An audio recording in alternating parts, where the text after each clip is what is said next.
That was Hard Talk. I'm Saroja Coelho. You're listening to CBC Radio 1. Have a great day. We will have a great day, but we're going to have a wet day in Winnipeg. Good morning, everyone. I'm Marcy Marcusa. This is Information Radio. It's Friday before the long weekend, and you're listening on CBC 89.3 FM, 990 AM on the app, and on YouTube this morning as well. Good morning. 10 to 15 millimeters of rain is what we're expecting. It started falling overnight. And we also have a risk of a thunderstorm with us this Friday morning. Our high is 15, but the temperature is going to fall through the day. So this afternoon, we're going to land more around 12 degrees for today. Thanks for being with us. The morning show is on until 8:37 a.m. Let's say good morning to the team. Well, speaking of YouTube, Mr. Dylan Longhurst is behind the controls. Hi, Dylan.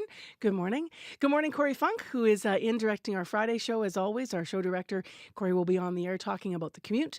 And good morning to Abby Adeyemi, who is also regular on our team and behind the controls technically.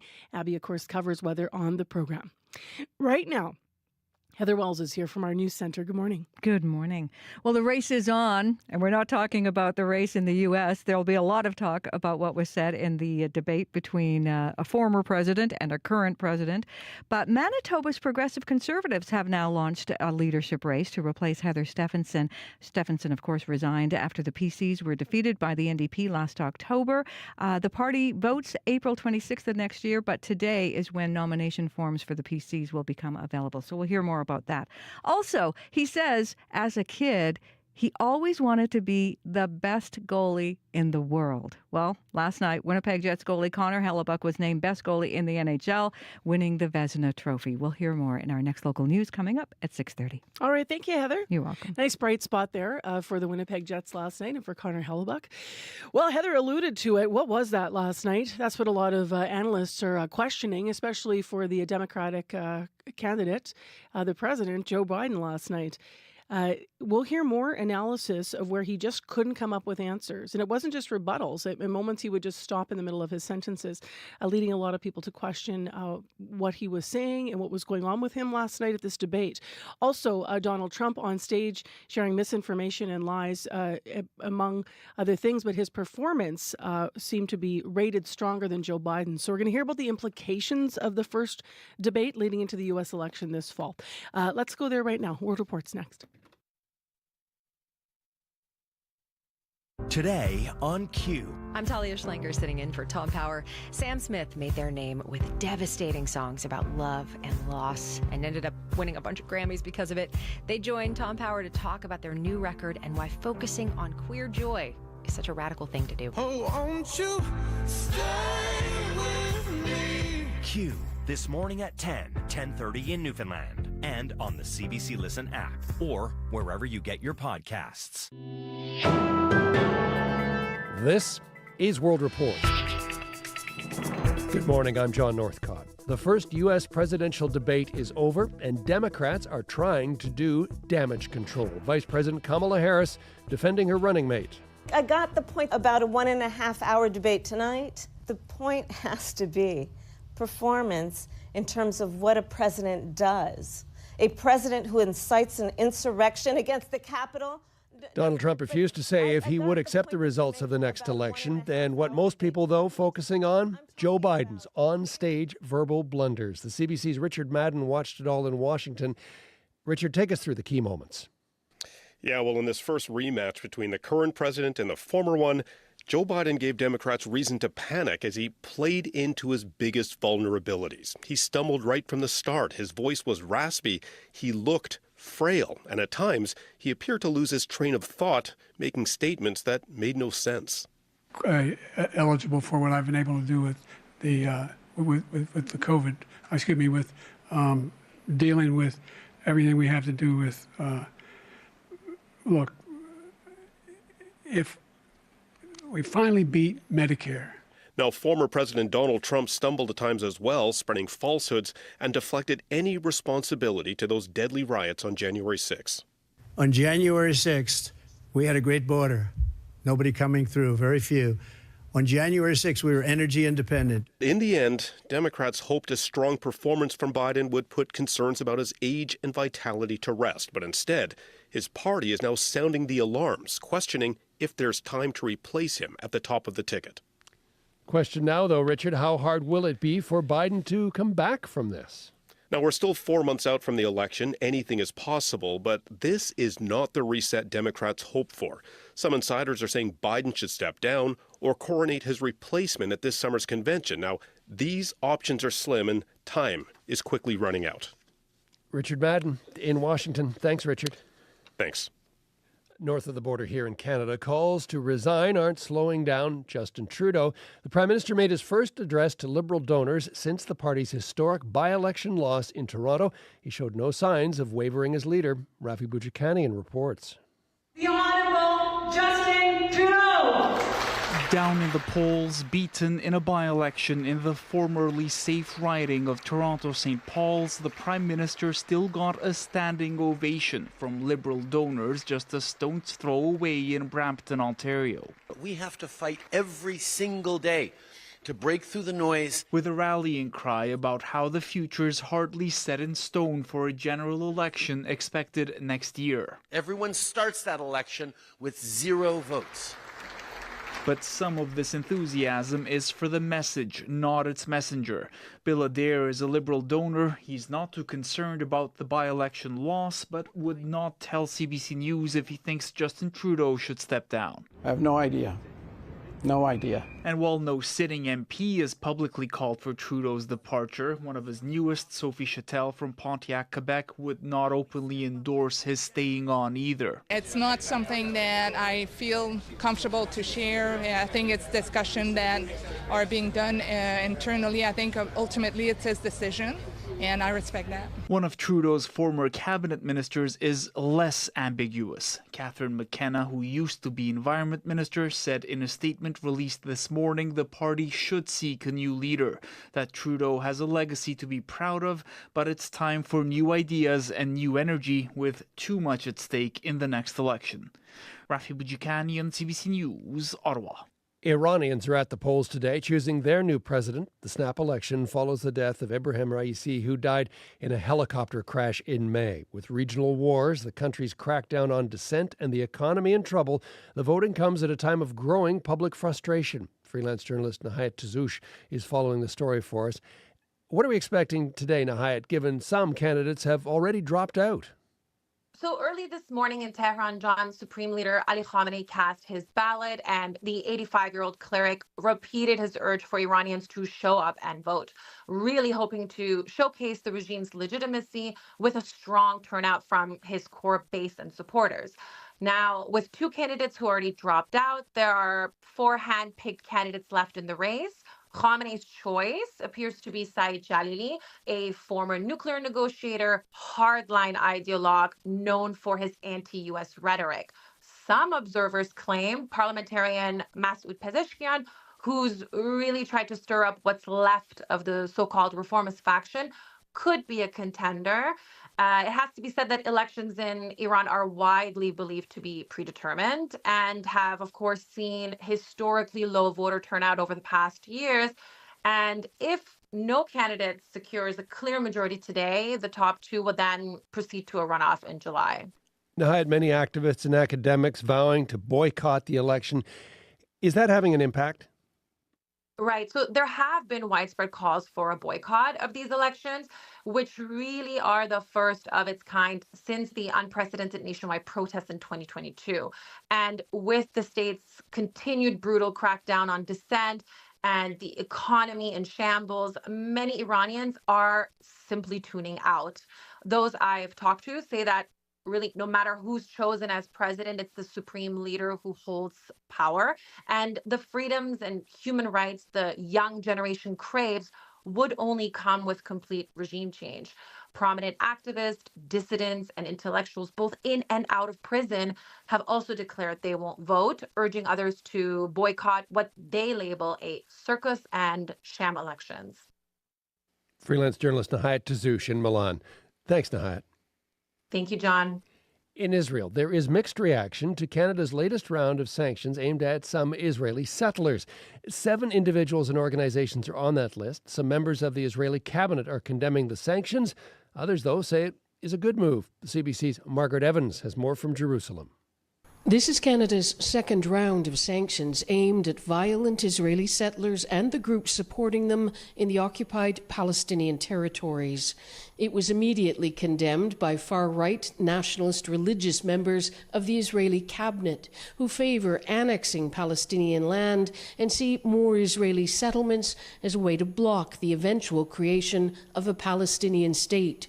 Israel's National Security Minister, Itamar Ben-Gvir, convicted in the past of inciting racism and supporting a terrorist group, accused Canada of harassing settlers and called the decision anti-Semitic. His fellow cabinet minister, Bezalel Smotrich, who oversees large parts of the occupied West Bank, said the sanctions reward Hamas terrorism. Omar Awadallah, Assistant Minister for the Palestinian Ministry of Foreign Affairs, called the sanctions a step on the correct path for Canada. They are champions for human rights. We want them to push for Israel to respect the human rights of the Palestinian people. He also called on Canada to recognize the state of Palestine, saying the two-state solution as an end to the conflict is under strategic threat. Rights groups say extremist settlers have been emboldened since the current Israeli government, the most hard right in Israel's history, took office in 2022.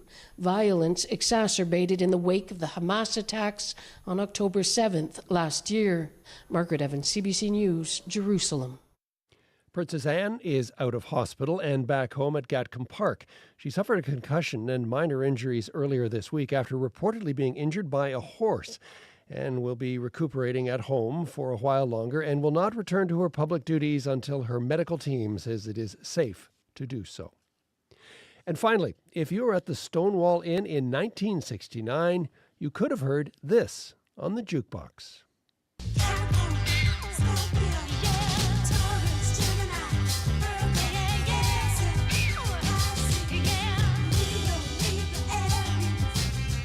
Stonewall was one of the few gay bars in New York City at that time, and on this day, 55 years ago, a police raid there exploded into a riot. That moment gave birth to Pride festivities around the world, and it helped shape the 2S LGBTQ+ rights movement in the United States. Today, the original Stonewall Inn is reclaiming its place in history. One half of the building had been vacant, but it is now opening as a visitor center for the Stonewall National Monument.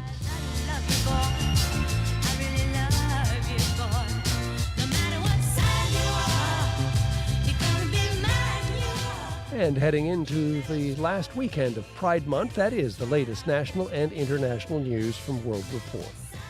I'm John Northcott. This is CBC News.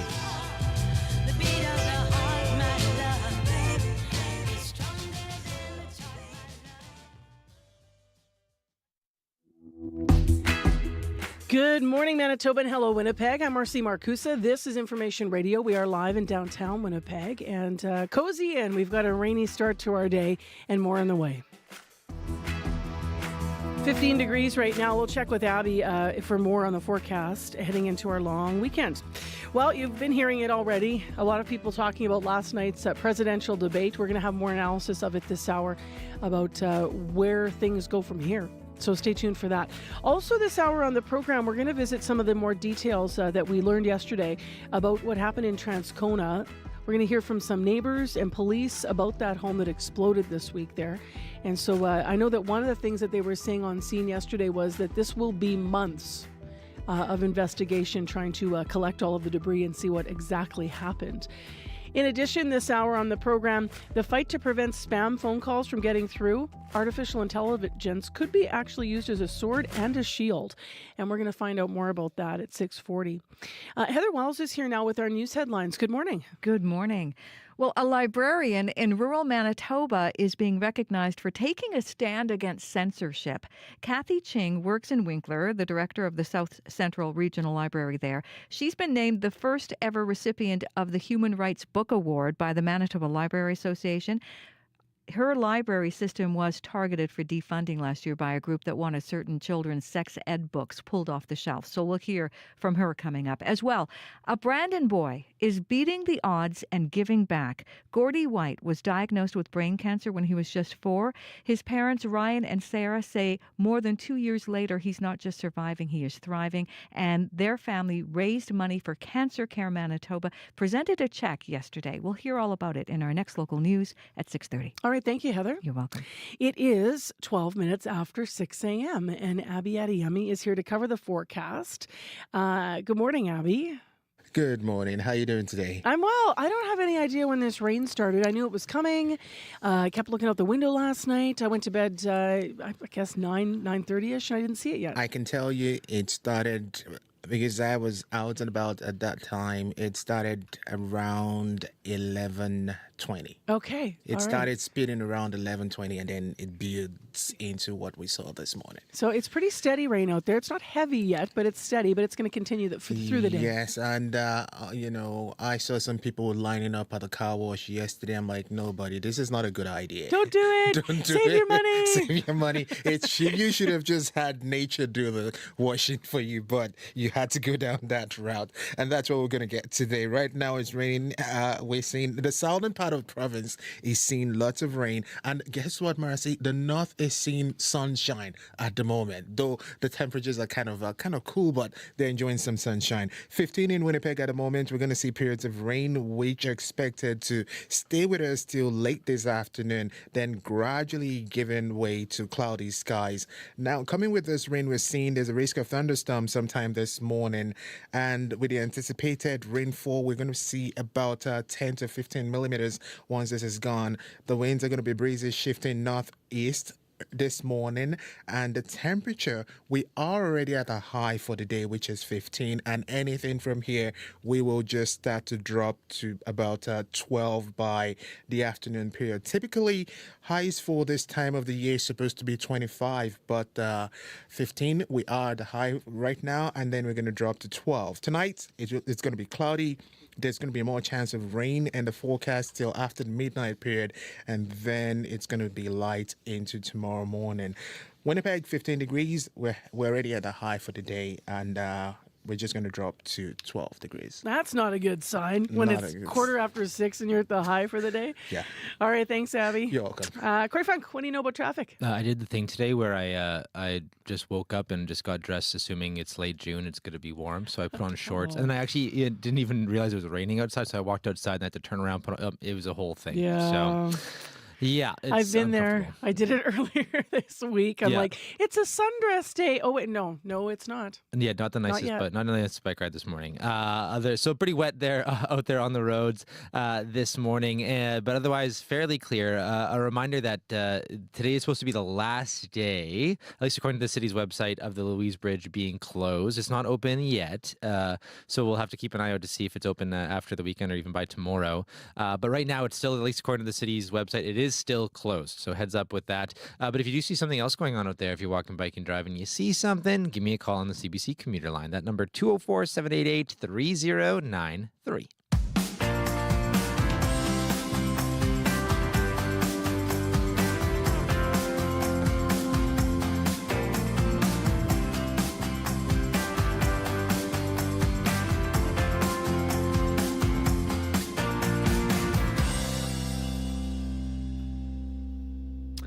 It is 6:15 a.m. on 89.3 FM, 990 a.m. or the app as mentioned here.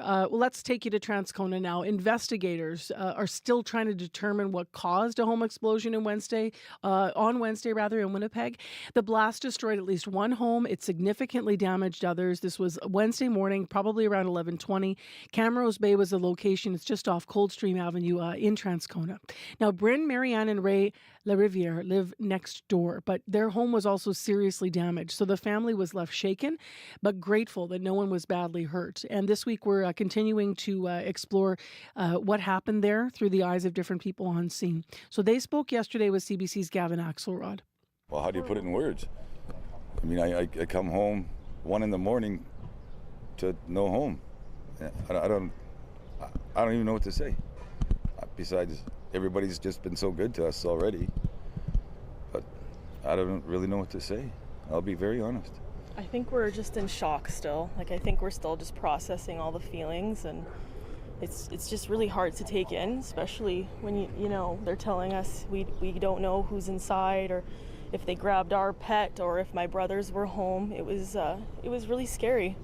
And you felt really helpless and useless. You felt so powerless. So what is next for you three? Well, right now we're in a hotel looking for a home for my husband and myself, a temporary home.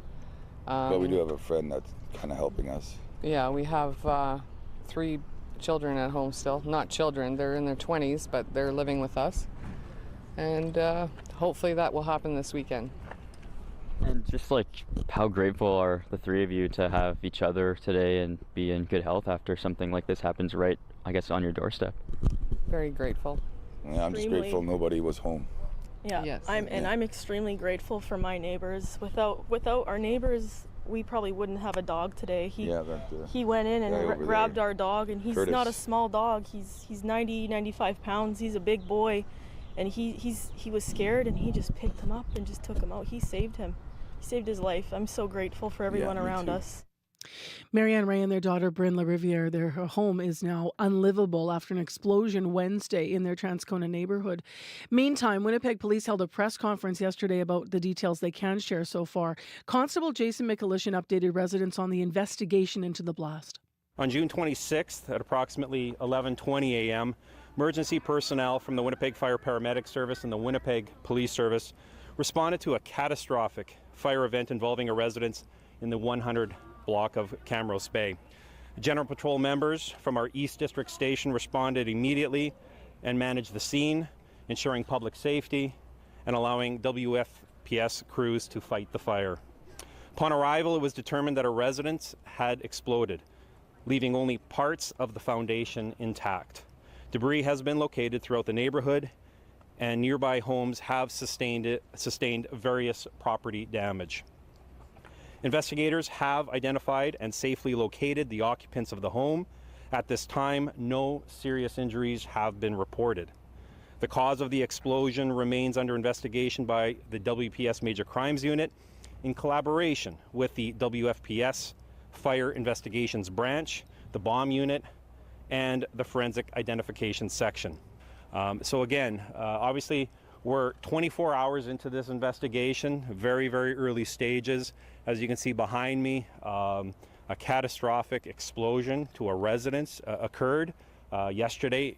Our efforts are continuing. We're here to support the community that are struggling. They're struggling with what's happened on their beautiful neighborhood here in Transcona, and we're going to do everything we can to help and support them. The two big things in the release right now are the fact that the occupants of the home, my understanding, a male and a female who would normally be in the residence, have been located, they've been identified, and we are speaking to them. Constable, is there anything criminal suspected? At this time, there is nothing that I can provide you that can confirm or deny that. Right now, we're in the early stages of the investigation. We're not going to leave any informational bit of knowledge that we can bring to the table. We're not going to leave any stone unturned at this point. Houses don't just explode. There is a reason for it, and what that reason is yet to be determined. So that's Constable Jason Mikulishin of the Winnipeg Police speaking yesterday about what we understand about what happened with that house that exploded in Transcona. Investigators want to hear from anyone who saw or heard anything that might help them figure out what happened. And they also were talking about the debris field and how many houses, even a block away, maybe finding debris in their yard. There may be damage to rooftops. So the investigation could span months, is what they were saying. If you want to read more, cbc.ca/Manitoba. I think we underestimate the power of the media to shape our worldviews. A bold new CBC News documentary that unpacks the news media and its role in the polarization and unmaking of a citizen. From ratings wars, mistrust, and fake news. We were no longer consuming the same story. To the politicization of the pandemic, anti-racism marches, and the weaponization of social media. We are so polarized that we will polarize around absolutely anything. Big news, now streaming on CBC Gem. Well, you've already been hearing some analysis of this morning. Americans will head to the polls in November to choose a new president. Last night, the first of two presidential debates happened. This was hosted by CNN in Atlanta. Republican Donald Trump, Democrat Joe Biden sharing a stage, no audience there, just the two, and their mics were muted. So that was the format. When one was speaking, the other's one's mic would be muted. They shared the stage to try and convince voters of their vision for the country. Now, one of the big questions facing both President Biden and former President Trump were how will the age factor into potential second term? It's being asked. It's a question that has dogged President Biden in particular, who was looking to show last night he was sharp and focused. But this is what we heard. We're fine people. This is the guy who says Hitler's done some good things. I'd like to know what they are. The good things Hitler's done, that's what he said. This guy has no sense of American democracy. President Trump. Making sure that we're able to make every single solitary person eligible for what I've been able to do with the COVID. With dealing with everything we have to do with. Look, if we finally beat Medicare. Thank you, President. For some, especially those in the Democratic Party, it was hard to watch and listen to the president stumbling, especially early on in the debate. President Joe Biden losing his place in the middle of an answer last night. Now, former President Donald Trump is only 3 years younger than Joe Biden. He was asked by moderator Dana Bash about his own capability serving a second term. Well, I took 2 tests, cognitive tests. I aced them, both of them, as you know. We made it public. He took none. I'd like to see him take one, just one, a real easy one. Like go through the first 5 questions, he couldn't do it. But I took 2 cognitive tests. I took physical exams every year.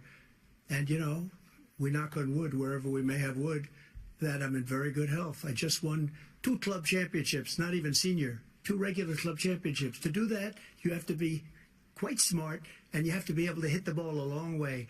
And I do it. He doesn't do it. He can't hit a ball 50 yards. He challenged me to a golf match. He can't hit a ball 50 yards.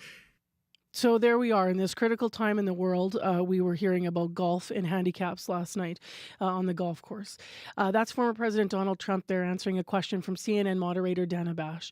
Niambi Carter and I have spoken about what's been happening in U.S. politics over many years here on the show, and she's back this morning, Associate Professor in Public Policy at the University of Maryland, and she joins us via Zoom. Good morning. Good morning. I don't have words. What's your analysis of what we saw last night?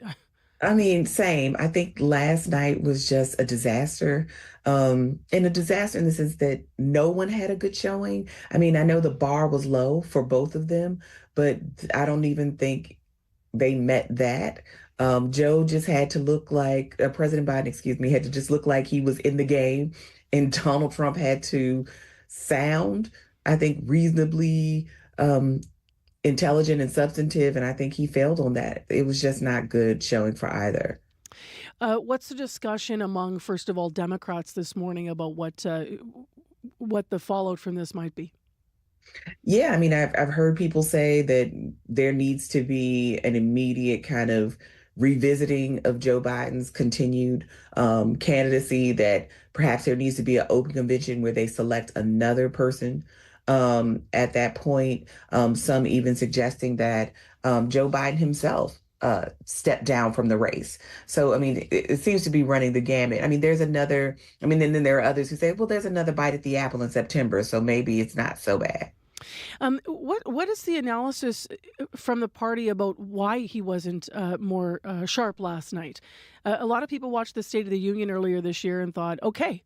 And then last night, some of the analysts were saying that it was almost like a different person walked out on stage. So was there any explanation given for why his performance may have been so poor last night?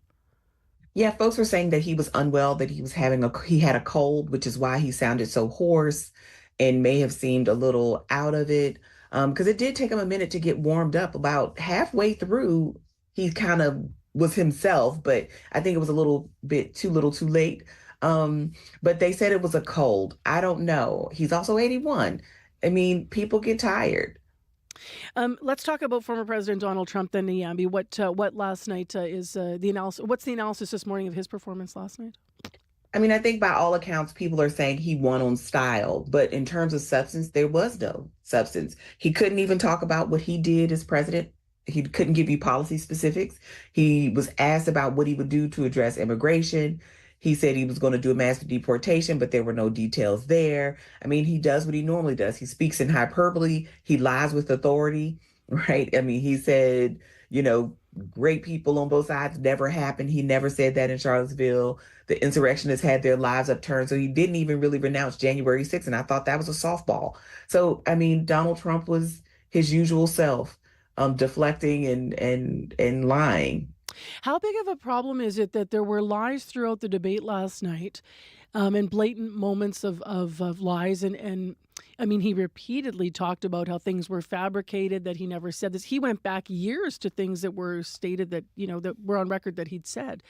How big of a problem was it, though, that President Biden didn't interject, didn't correct, didn't go on record, didn't take a moment to challenge those lies?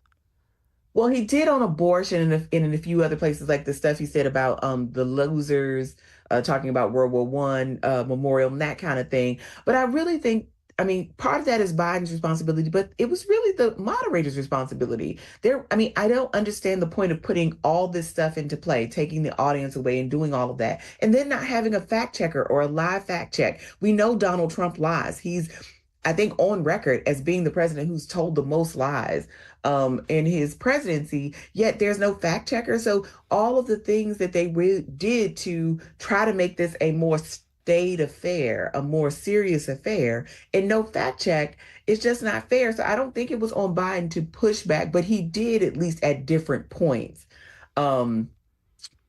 intervene, but it was not a great showing, I agree, for Joe Biden last night. Having moderated debates myself, just here in Manitoba, I had the same sort of feeling as you, that they didn't capitalize on the format on either side. They didn't ask Joe Biden to explain what he was talking about. There were moments where he also didn't answer the question. When the two of them went off on golf, that was no help to the public or anyone voting to understand what their handicap scores were. So I also felt that on both sides. And then, yes, to fact check Donald Trump. I want to ask you before you go this morning, Niambi, if you are an undecided American voter, what are you thinking this morning? Well, I think like most people, you're saying, the parties missed the mark with this one, right? And probably a few others, but that there needs to be some real soul searching for Democrats and Republicans about who they want to be and what do we want out of our American politicians. Clearly the public's appetite has changed. Nobody is interested in, 78 and 81-year-old presidents. At the same time, I don't know that undecided voters who are interested in Trump are interested in Biden. I don't think that would be true today. It wasn't true yesterday. And the same for folks who are interested in Biden. I don't know that there's much that Donald Trump could do to woo them. And I don't think he said much last night that would achieve it. I think the undecided voter is probably competing more about what do I want out of my president? And neither of these people are hitting the mark. Neither of these candidates is doing it. So I think the real question is, do we stay home or do we vote third party or do we hold our nose and pick one of these guys? And I don't know. What a day of analysis we have ahead of us for those that follow politics. Thank you very much, as always, for being with us via Zoom. Appreciate it. Thank you. That's Niambi Carter. She's an associate professor in public policy at the University of Maryland. We reached her in Washington, D.C. There'll be more analysis of this debate coming up this morning on World Report on our program. Business news is straight ahead right now. Your CBC Winnipeg News. This is CBC News. Good morning. I'm Heather Wells in Winnipeg at 6:30. It's wet. We've got light rain. 15 degrees right now. The temperature is going to slide to 12 this afternoon. The wind is going to pick up, and this rain stays with us. Periods of rain throughout the day, ending late this afternoon. The good news is we do have some sun starting tomorrow for your long weekend.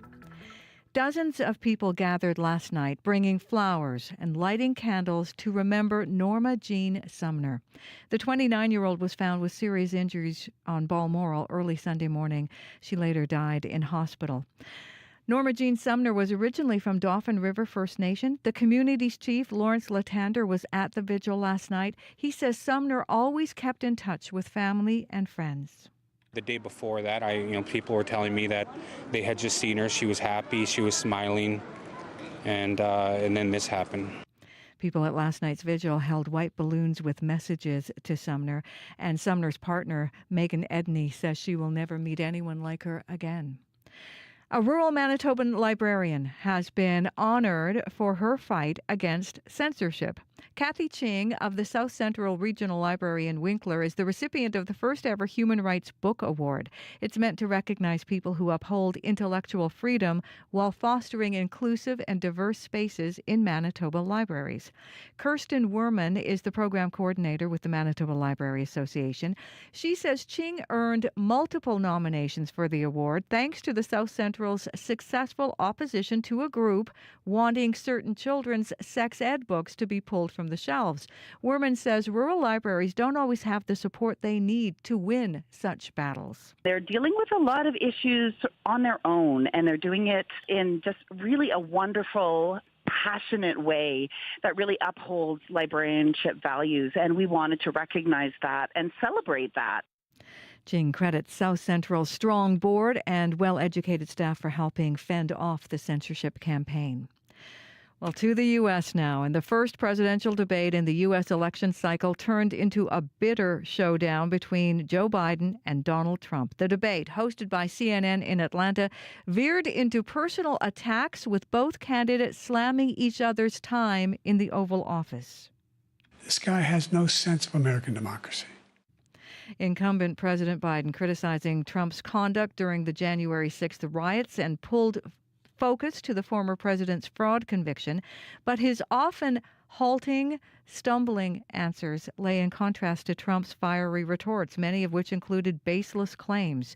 Trump attacked Biden's immigration and abortion policies and blamed him for the rising cost of living. We spend all the money. You look at the cost of food where it's doubled and tripled and quadrupled, all this money that's being thrown out the window. He caused inflation. According to CNN flash poll, 2/3 say Trump won the debate. The other third went with Biden. You can hear more of the debate and reaction to it coming up on World Report at 7. Well, in Manitoba, there is another race that is on. Manitoba Conservatives have announced their timeline for choosing a new leader, and that leadership race starts today. Nominations are available today and will close in mid-October. Interim leader Wayne Iwasko says he will not run. The party's replacement will be chosen next April. When a Brandon family heard their little boy had cancer and only months to live, they went to work.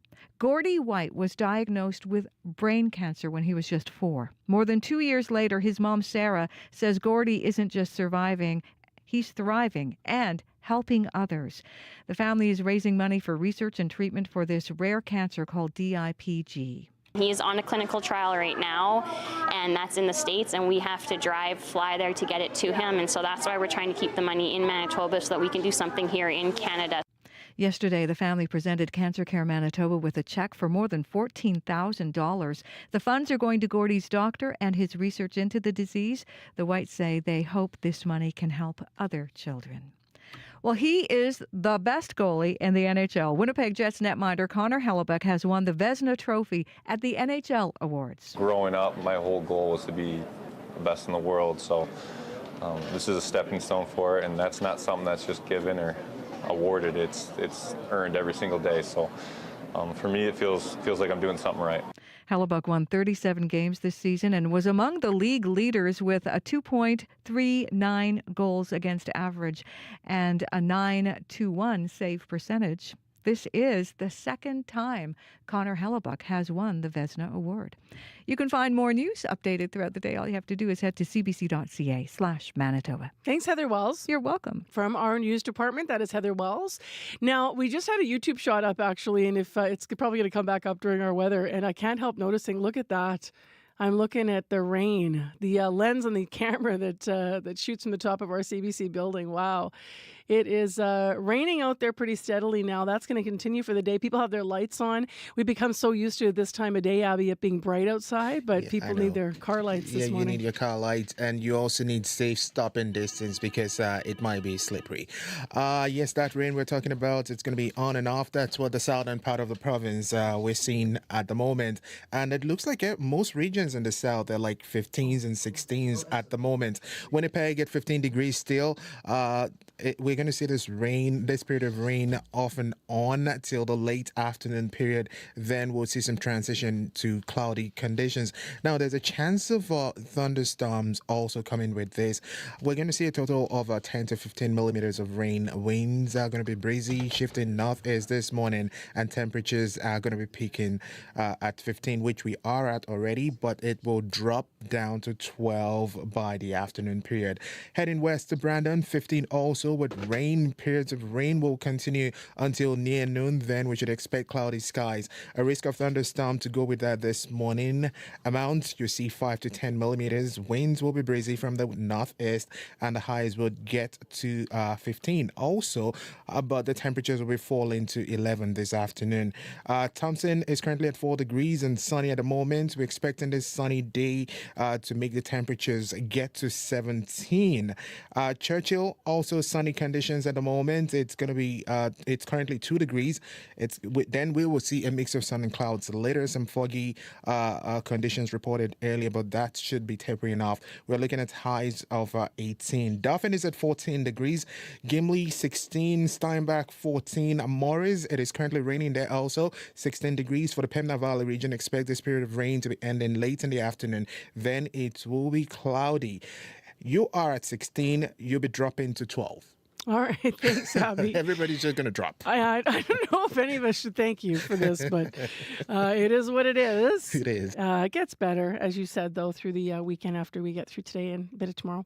All right, let's get into the morning commute. Some things have gotten better. Corey Funk? Yeah, I mean, the one thing that will hopefully get better soon is the Louise Bridge. Today is, according to the city's website at least, the last day of construction on the Louise Bridge, but that doesn't mean it's open yet. So still closed, at least according to the city's website, but hopefully it'll be open by the weekend. Just keep an eye out for that.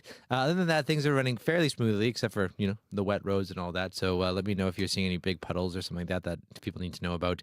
Give me a call on the CBC commuter line if you're walking, bike, and driving. Would love to hear from you. 204-788-3093. All right, thank you, Corey. Thank you. Crystal Ramlichan is here via Zoom with our business news this morning. Hello to you. Hey, good morning, Marcy. So WestJet has averted a strike for now, but I understand that things are still not settled between the airline and the employees. Yeah, that's right. So Federal Labor Minister Seamus O'Regan has now stepped in and is directing the Canada Industrial Relations Board to impose final binding arbitration. And so that's the airline and the mechanics can come to a collective agreement finally. Now, most of the workers are aircraft maintenance engineers who inspect each active plane daily, so they are needed in day-to-day operations. And O'Regan says he is using his authorities under the Canada Labour Code now to resolve the situation. But, Marcy, he already referred the two sides to the board last week, and they were unable to reach an agreement. However, the union says it will comply with this order, but some passengers are already dealing with cancellations. WestJet canceled about 25 flights yesterday and today in anticipation of possible job action. However, the good news for people traveling this Canada Day long weekend is that the airline says there will be no more cancellations for now. But like I was saying, tensions are still high between the airline and the union. The union says the airline asked the government to quash its strike notice without notifying its negotiators. And union members voted overwhelmingly to reject a tentative deal earlier this month. It says WestJet's final offer was more than 30% below the prevailing rate at North American carriers. And WestJet says the agreement would have made the engineers the highest paid in the country, though. To another story, more cuts in the media business. What now? Yeah, so Bell Media has cut an additional 43 technician jobs as part of the restructuring it announced in February. So this comes after the company said it would move its local broadcaster, CP24, from its Queen Street headquarters in Toronto to its Scarborough campus this fall. And business news organization B&M Bloomberg will follow next year.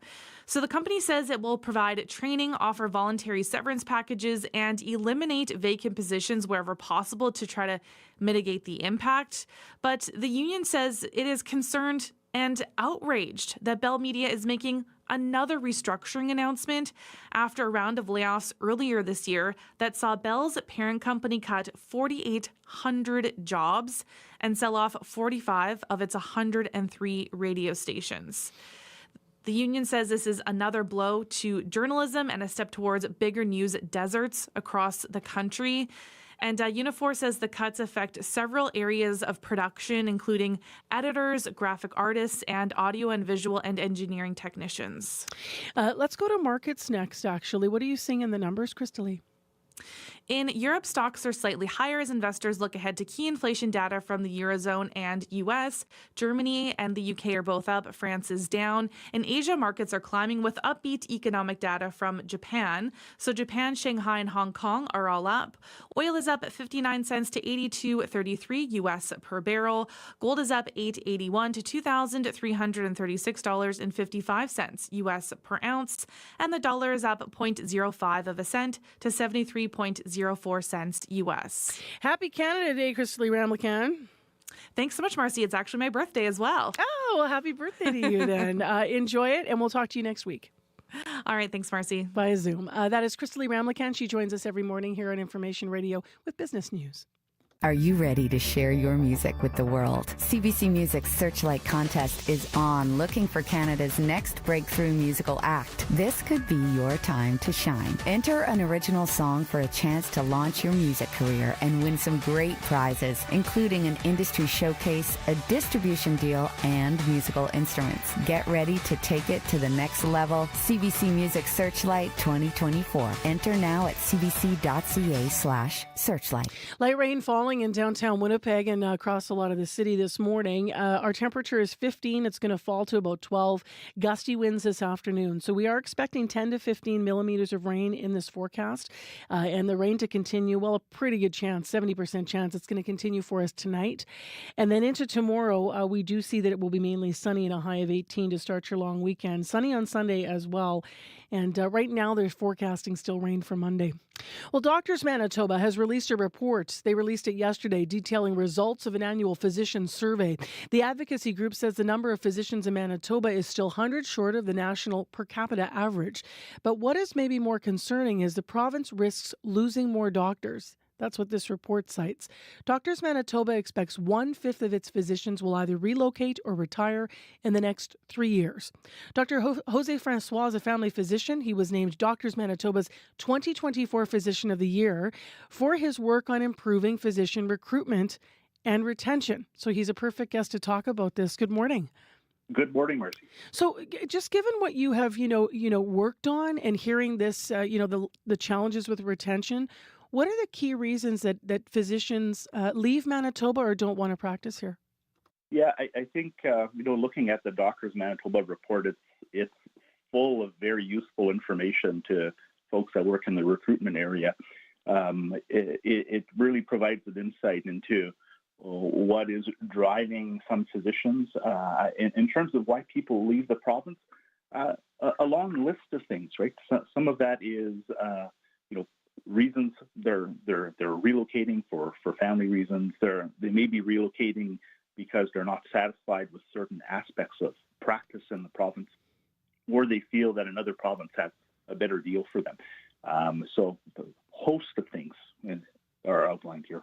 Can you give us some examples that stood out to you from the report, or some examples of what other provinces are doing to attract docs? Yeah, in some of the reasons that people are articulating, frustration with health system issues is one of the top sort of reasons cited for leaving, and that means different things to different physicians based on where they're working, right? So if you're a family doctor, one of your big system frustrations may be challenges in accessing specialty care for your patients. If you're in the emergency room, that may be overcrowding in the emergency room. If you're a surgeon, that might be access to surgical time or managing your wait list. Other things, the administration burden, red tape are also sort of listed. Things like not feeling valued by the health system or feeling burnt out. 40% of docs sort of cited that as an issue. What are the enticements in other provinces or even other countries that maybe we could emulate here, or that are taking docs away? Yeah, a few things that we see in other provinces. signing bonuses are popular in certain provinces to lure people away. We've done in Manitoba, though, a significant amount of improvement in terms of the physician remuneration and the way we pay doctors. So one of the big factors in family medicine, at least previously, was BC had a new payment model for family doctors. Just this spring, we have now a new remuneration model for family doctors that recognizes some of the work that happens between patients. So there's coordinating a practice, managing a panel of patients, keeping track on things takes a lot of time in between patient visits, and the payment models have been shifting in this province and other jurisdictions to recognize that work. I just want to cite a report for a stat out of the report for listeners here. It says 58% of the physicians surveyed said they would recommend working in Manitoba to other doctors. Is that a good number to you? Like, what do we make of that? Well, it's a bump up. We'd like it to see it a lot higher than that. There's still, I think people recognize that there's still lots of good things to work in Manitoba. There's a lot of work with patient populations. That's in this report. There's lots of positive comments around feeling valued by patients. 9% of docs say that that's a positive thing. The community of colleagues and peers, 80%, 86%, I believe, said that that helps them feel good about the work that they do. So I'd like to see a higher number, but when you look at some of the good things that we can build on, that's certainly a positive.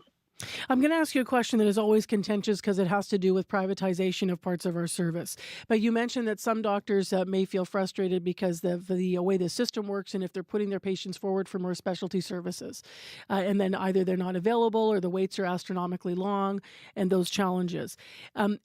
Is part of retaining doctors having a fresh look at our system to see how private and public could work together?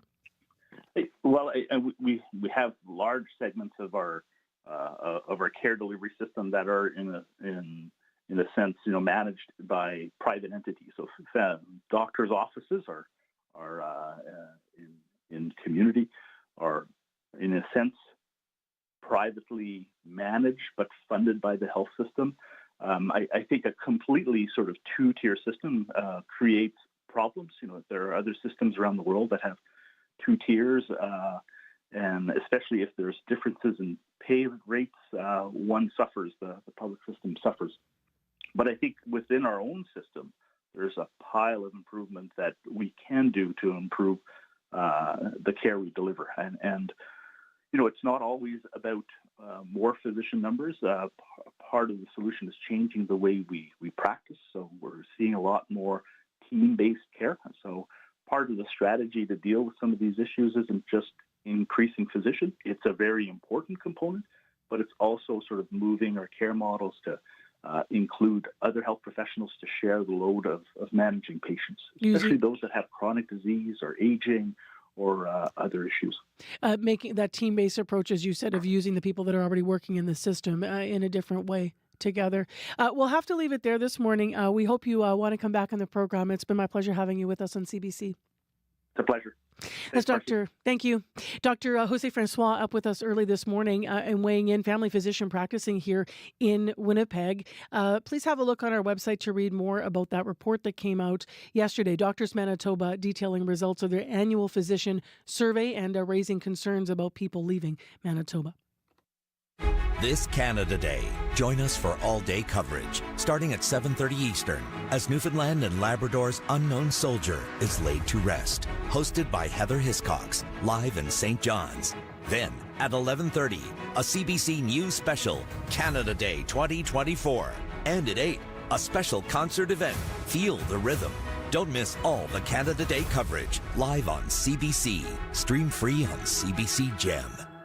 Well, up next on the show, a lot of people are thinking about the Olympic Games, which are coming up in just a few weeks now. But from the loneliness of being away from family to the pressure of getting results, athletes are actually more susceptible than most to mental health struggles. That's why organizers of the Paris Games, the Olympics, are working to make sure that participants are better supported this time around. Scott Reguera of CBC Sports is going to walk us through how. Good morning. Hey there, Marcy. So give us a sense to start of the stressors I alluded to that athletes are uniquely prone to. Well, I mean, you mentioned off the top, Marcy, how being away from family for long periods to train can take its toll. So too can the pressure to perform for fans, for sponsors, and increasingly for angry gamblers who've lost bets on you. Then there's the stress of failing yourself and your teammates. At the last Summer Games in Tokyo, Simone Biles was supposed to be one of the stars of the show. She's considered by many the greatest gymnast ever. Biles came down with the twisties, which is when you lose the spatial awareness to execute skills previously within your repertoire. Even with the twisties, Marcy, Biles felt pressure to perform, and so she attempted a vault with 2.5 rotations, which she barely landed. Biles says instead of just being thankful she didn't hurt herself, these were her thoughts. If I could have gotten on a plane and flown home, I would have done it. But as soon as I landed, I was like, oh, America hates me. The world is going to hate me.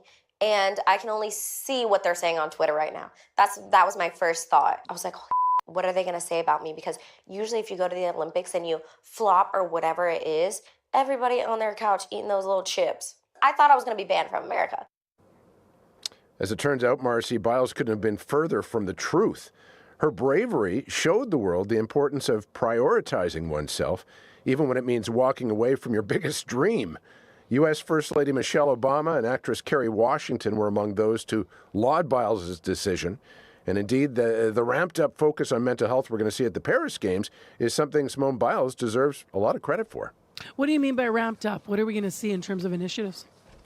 Well, there will be several. The French government, Marcy's, set up a website for athletes to go to offer mental health advice and self-evaluation questionnaires. And if issues are flagged using those tools, athletes and their coaches will have access to psychologists right in the Olympic Village. Beyond that, there will be new safeguards in place online through an application called Bodyguard. So this will shield athletes from cyberbullying, and it's already being used quite successfully by the French Tennis Federation. Online harassment, Marcy's, become a major issue over the past several Olympics. You might remember the Canadian speed skater Kim Boutin. During the Pyeongchang Games, Bhutan was moved up to a bronze medal at a Korean skater's expense after a collision between them, and Bhutan later received online death threats. She was forced to deactivate her social media account. So the hope is that programs like Bodyguard help mitigate stressors like those. There's science to be discussed here, I understand. So what does science say about athletes with, what's the science behind athletes with mental health disorders? What does it say? Well, that for some of the reasons we've already discussed, Marcy, athletes are at particular risk to things like depression, anxiety, eating disorders. A University of Toronto study found more than 41% of Canadian national team athletes who were in Tokyo met the criteria for mental illness. That compares to about 10% of Canadians in general during that same period. Recognizing that, the Canadian Olympic Committee is sending a group of registered sports psychologists to Paris to support the Canadian athletes on the ground. They'll be led by Dr. Karen McNeil, who knows firsthand about the stress of representing her country. McNeil was a top-flight field hockey player for about a decade before eventually getting the chance to wear the maple leaf at a match in Amsterdam. Finally, once it's my opportunity to go on the field, I was a hot mess, and I blew it. And I lasted probably about 4 minutes. And I trained my craft. I knew what I was doing. I trained my body, but I had not trained my mind. And so after that experience, I thought never again would I let my mind be a thief of my big moment. So that's the message, Marcy, that McNeil brings to close to 300 Canadian Olympians that she and her staff are charged with looking after in Paris. Now, before you go this morning, some Canadian athletes are going to be under, of course, a brighter spotlight than others. How are Canadians' biggest stars feeling ahead of next month's games? Well, case by case, swimmer Summer McIntosh, Marcy, is expected to win multiple medals in Paris. And despite the lofty expectations of being Canada's next great one in the pool, Summers performed exceptionally in the lead up to Paris.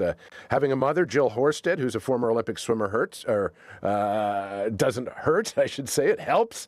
And, maybe being too young to fully grasp the magnitude of the occasion is playing into it, too. Summers just 17 years old, after all. That is about the age Penny Oleksiak was, Marcy, when she rose to fame in Rio on her way to becoming this country's most decorated Olympian. Along the way, Oleksiak's battled depression. She says she's been to hell and back because of the burden of expectation. That prompted her to move from her home in Toronto to more relaxed Los Angeles. And now Oleksiak says she's in a mental space where she hopes to add to the 7 Olympic medals she's already won. Meantime, there is no greater pressure cooker than track's 100-meter dash. Andre de Grasse is driven to win it in Paris and finally be called the planet's fastest human. In a feature on the IOC website, Marcy, de Grasse says if he does win gold in the 100 in Paris, it'll be because of this approach to his mental health.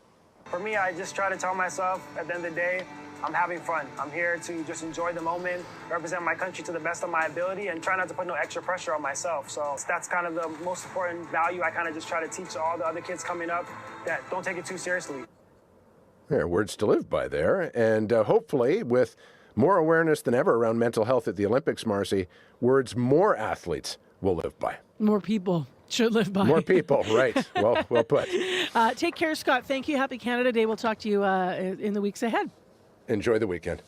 Scott Regehr of CBC Sports. Of course, Scott's our regular sports reporter here on InfoRab, but doing some special features for the Olympic Games. I'm Marcy Marcusa. Let's go to Heather Wells, who's in our news center this morning for an update on headlines here. Good morning. Well, a librarian in rural Manitoba is being recognized for taking a stand against censorship. Kathy Ching works in Winkler at the South Central Regional Library and has been named the first ever recipient of the Human Rights Book Award by the Manitoba Library Association. We'll hear more about that. Also, he says as a kid, he always wanted to be the best goalie in the world. Last night, Winnipeg Jets goalie Connor Hellebuck was named the best goalie in the NHL. He won the Vezina trophy for his performance this past season. It's the second time he's won the Vezina. We'll hear from him in our next local news at 7:30. Thank you, Heather. You're welcome. In the forecast, our temperature is going to drop to 12 today. It's 15 right now. It's raining, and we're about to see 10 to 15 millimeters through the day. It's raining in Winnipeg and Brandon and Dauphin and Portage. Portage also has some fog to contend with.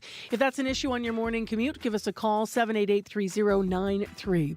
In the next hour of Information Radio, we're going to hear from a couple who attended residential school in Birtle, and they say why it's important for them to maintain ties with fellow survivors. They are married, and we're going to hear more about their personal story, but also about why they were in Birtle for a residential school reunion yesterday. And for some students, it was the first time they were back. So we're going to hear their story. That's after 7 o'clock.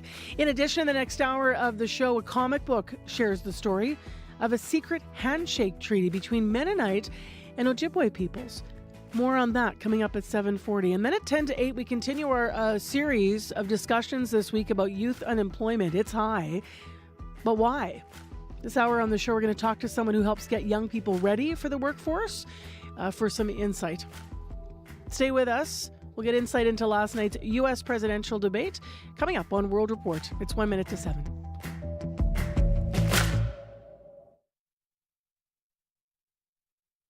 On the current. Now he's running again, and he's clearly unhinged. Should I be tough and nasty? It is a rematch for the ages. Donald Trump and Joe Biden meeting again on stage for the first debate of this year's U.S. presidential election. We'll hear from a Republican and a Democrat strategist on who took the blows and who gave them, coming up on The Current. The Current with Matt Galloway. This morning at 8:37, 9:07 in Newfoundland, and on the CBC Listen app. This is World Report. Good morning, I'm John Northcott. The first U.S. presidential debate is over, and Democrats are trying to do damage control. Vice President Kamala Harris defending her running mate. I got the point about a 1.5-hour debate tonight. The point has to be performance in terms of what a president does. A president who incites an insurrection against the Capitol.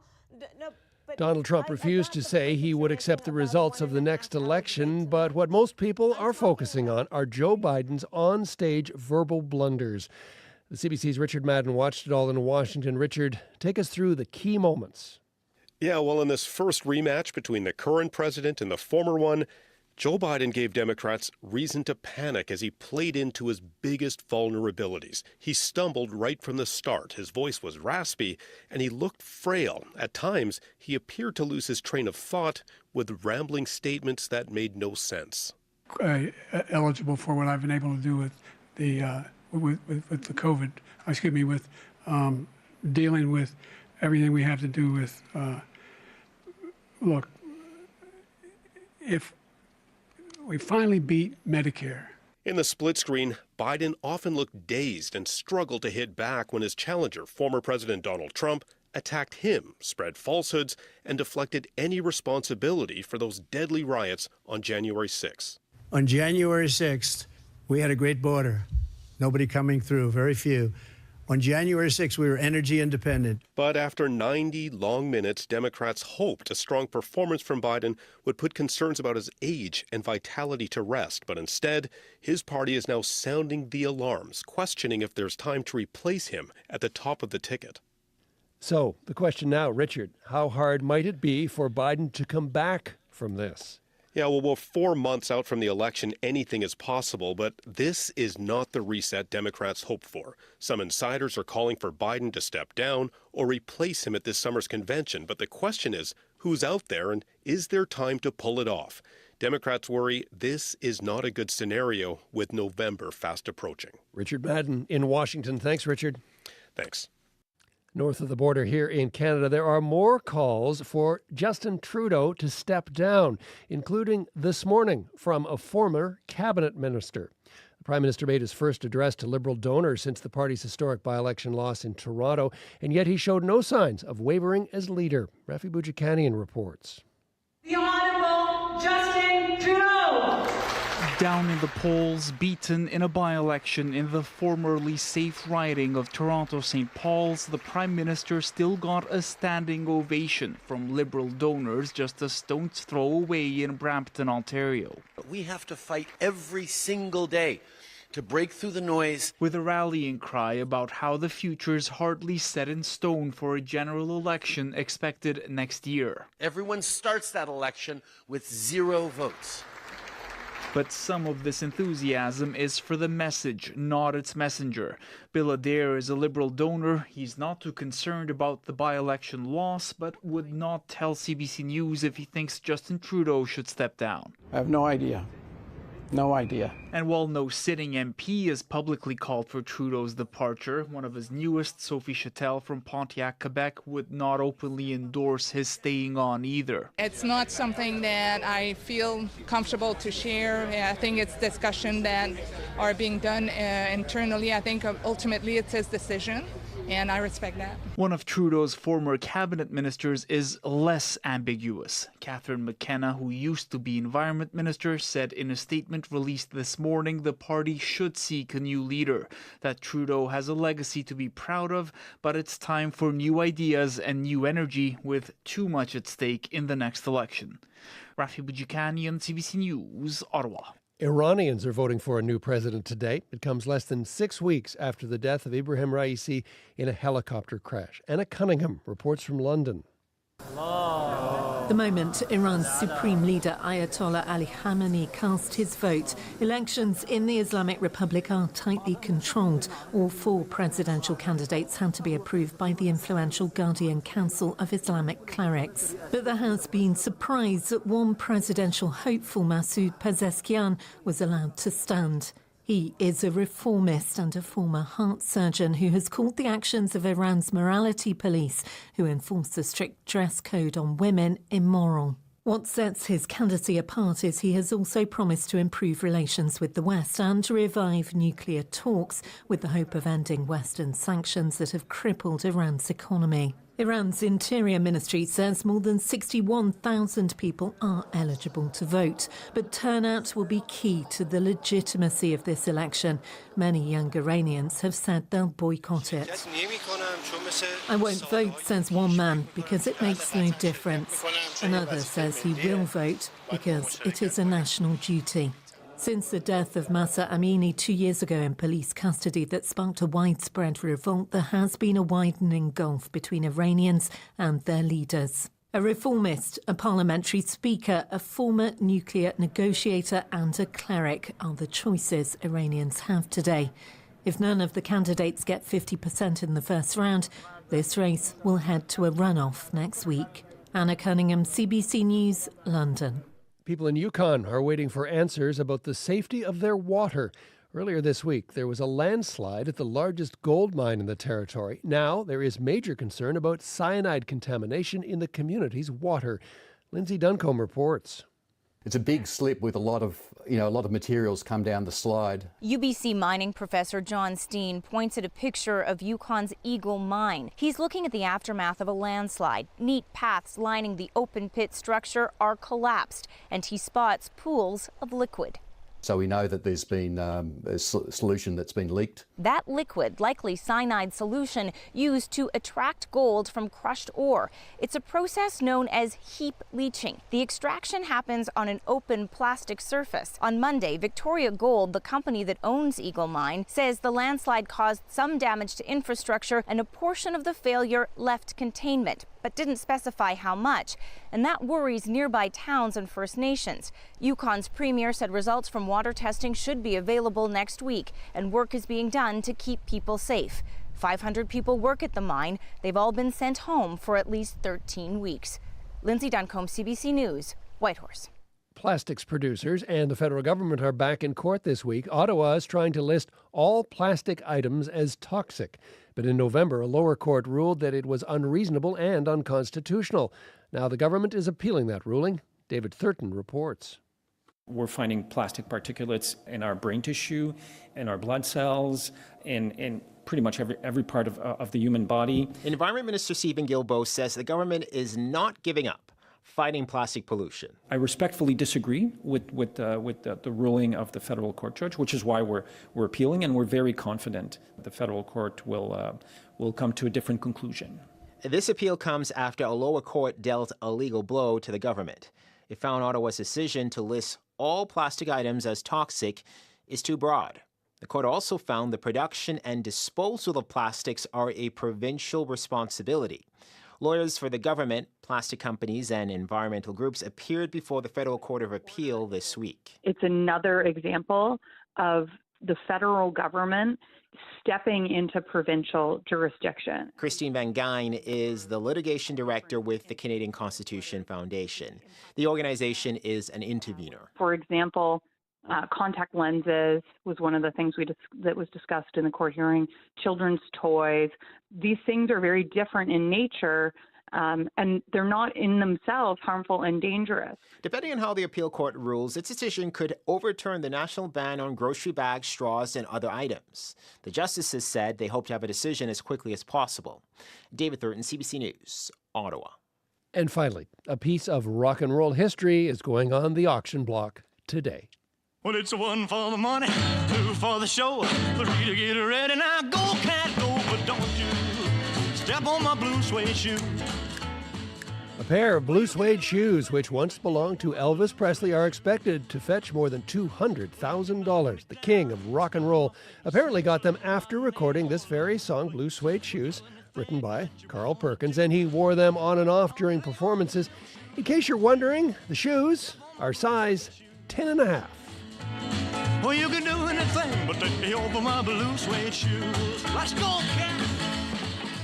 And that is the latest national and international news from World Report. I'm John Northcott. This is CBC News.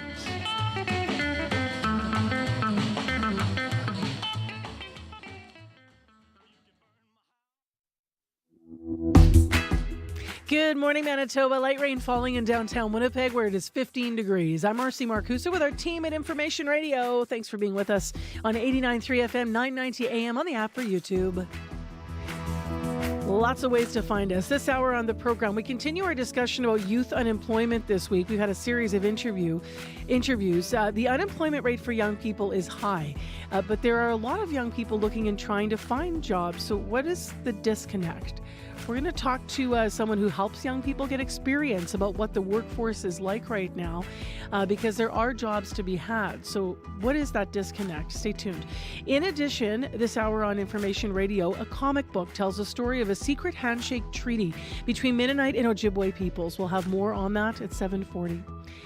But right away in moments, we're going to hear more of what happened in Birtle yesterday. There was a reunion for residential school survivors.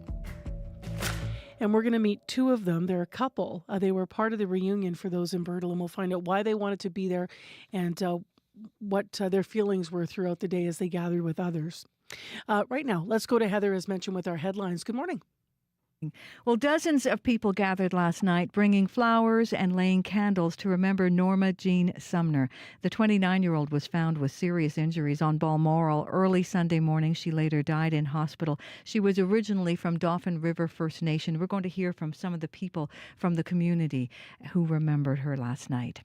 And a Brandon boy is beating the odds and giving back. Gordy White was diagnosed with a rare brain cancer when he was just 4. His parents, Ryan and Sarah, were told he just had months to live. But now, more than 2 years later, he is not only surviving but thriving, they say. And yesterday, he also had been going to work raising money for Cancer Care Manitoba, and they handed over a check to Cancer Care yesterday. So we'll hear all about that in our next local news coming up at 7:30. All right. Thank you, Heather. You're welcome. That's a nice story. It is time to get into our forecast here. It is wet out there, Abby. It is wet. I see the wipers just doing what they're supposed to do this morning on the cars. We're still stuck at 15 in Winnipeg. Today's outlook, we can expect this period of rains ending sometime in the afternoon, followed by cloudy skies. A risk of thunderstorm to go with that, with rainfall amounts between 10 to 15 millimeters. And the temperature is going to be dropping to about 12 degrees, close to the noon period. The normal for this time of the year is 25, but today we're dropping to 12. Tonight, cloudy skies, more rains in the forecast in the evening into after midnight. Then the winds will lighten up. And for tomorrow, it looks promising, mainly sunny, light winds. I will tell you, tomorrow is I'm looking forward to tomorrow because that's what's going to set, the motion for the long weekend, for the Canada Day long weekend. Right now, 15 in Winnipeg, and we're dropping to 12. So speaking of which, before we turn to our commute, we're asking you simply this morning, what are your plans for Canada Day? So what are your plans for Canada Day? What will you be thinking about? Will you be going anywhere? How will you be marking the day?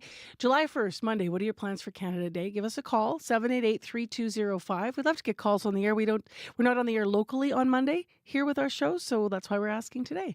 788-3205. That's the listener line. All right, Corey Funk, how's the commute? Yeah, so far fairly quiet. Haven't heard any major issues out there. A reminder to folks that today, at least according to the city, is the last day of construction on the Louise Bridge. So hopefully after today, that it should be open, but I can't guarantee it. But for now, it is still closed. Keep that in mind.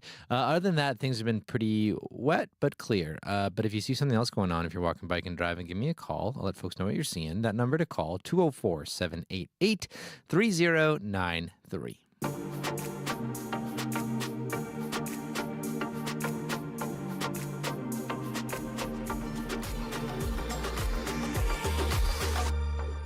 7:14 a.m. is the time right now. Well, next on the program, Carol Prince and Fred Prince have been married for 50 years, but their shared history goes back even further than that.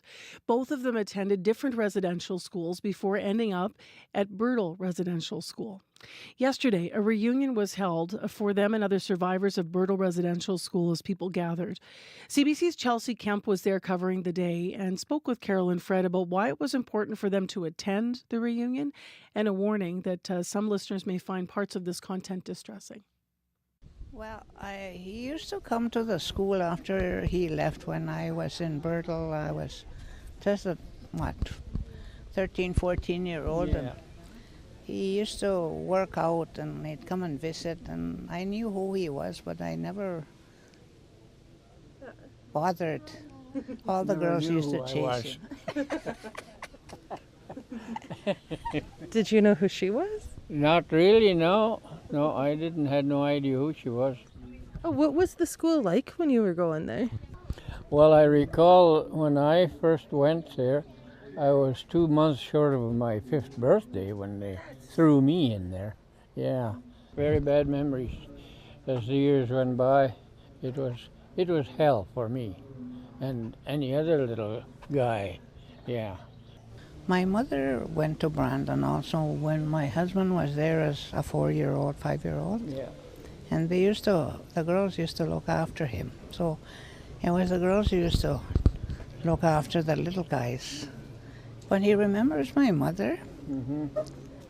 And then I went to Norway House 3 years and then 5 years in Bertel. So he spent 14 years, I spent 8. So when my mother died, when she was in Brandon, her brother was about 15. He died in Brandon with pneumonia, I believe. So my mother's wish was always to repatriate and bring him home. Since then, my sister and I and our family have really been involved in trying to repatriate the remains. We've been to Brandon graveyard, so we're still working on it. It wasn't too bad for me in Bertel. Brandon was my Achilles heel. It was hell for us kids. We were raped as young kids, yeah, and you couldn't say a damn thing about it either. With all that, like I said, that's heavy, that's scarring, that stays with you. Why did you guys make the trek out to Bertel today? I wanted to come back and, see the old place again. Not to revive memories, that's for sure. But mine was, we made lifetime friends because we became little families in the school. And I went to school with a couple of Fred's sisters and cousins from Pegwis. I didn't know I'd be their sister-in-law at that time. And they've been my friends today. CBC's Chelsea Kemp was in Bertel yesterday covering the reunion that happened for survivors of the Bertel Residential School. She was there speaking with residential school survivors Carol Prince and Fred Prince. They've been married for 50 years. If you want to read more on this story, but also others, you can go to our website. And I'd also point you to our CBC Listen app where yesterday we heard Charles Bittern's story about his time at the school. So the website, once again, cbc.ca/Manitoba. On the topics that matter, your voice should be heard. I'm really concerned. And I'm not really happy about that. Radio Noon is where you can voice your take. I'm Janet Stewart. From 12:30 to 1 p.m., Radio Noon opens the phone lines on one important topic. It just brings everyone together. Radio Noon's call-in segment, 204-780-0893. We want to hear from you, weekdays on CBC. Thanks for joining us this morning on 89.3 FM. This is Information Radio. I'm Marcy Marcusa. If you're watching YouTube, you can see our camera covering the feed is just covered in water, raindrops, and that's going to continue for the day because we're expecting 10 to 15 millimeters of rain, 10 to 15. Our temperature is going to fall to about 12 this afternoon. Right now we're sitting at 15 degrees. We are asking, what are your plans for Canada Day? So let us know, 788-3205. And before Canada Day, though, this weekend, lots going on. One of the things that's starting today, a lot of people look forward to it, is Dauphin Country Fest. They've got quite a lineup this year. It runs through Sunday. They have big names like Clint Black, Alabama, the Nitty Gritty Dirt Band. That'll be fun. There's also some local acts as well that are always a big part of Dauphin Country Fest. This year, including Doc Walker, Don Amaro, as well as Harlequin and Jared Serrata. So we have music, though, from the one of the headliners tonight. Grand Prairie, Alberta-born and Juno winner Carolyn Dawn Johnson is going to be kicking off the festival in Dauphin tonight. Here she is with Head Over High Heels.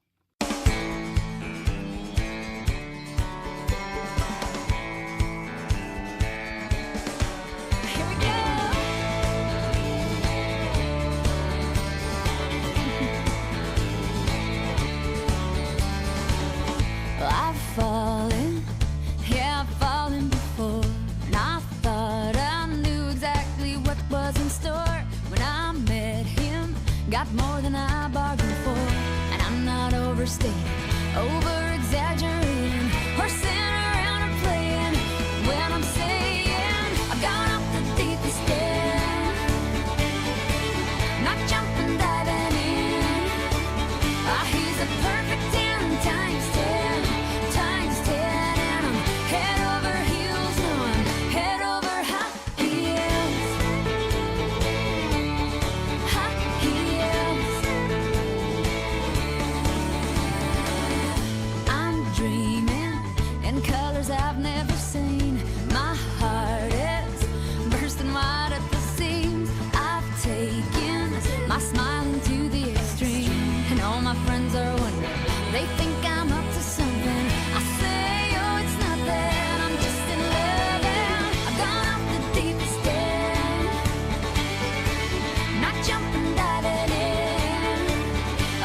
He's a perfect 10 times 10 times 10, and I'm head over heels, no, head over high heels, gone up the deepest end, not jumping, diving in, yeah, yeah, yeah. He's a perfect 10 times 10 times 10, and I'm head over heels, no, head over high heels, head over high heels, head over high heels.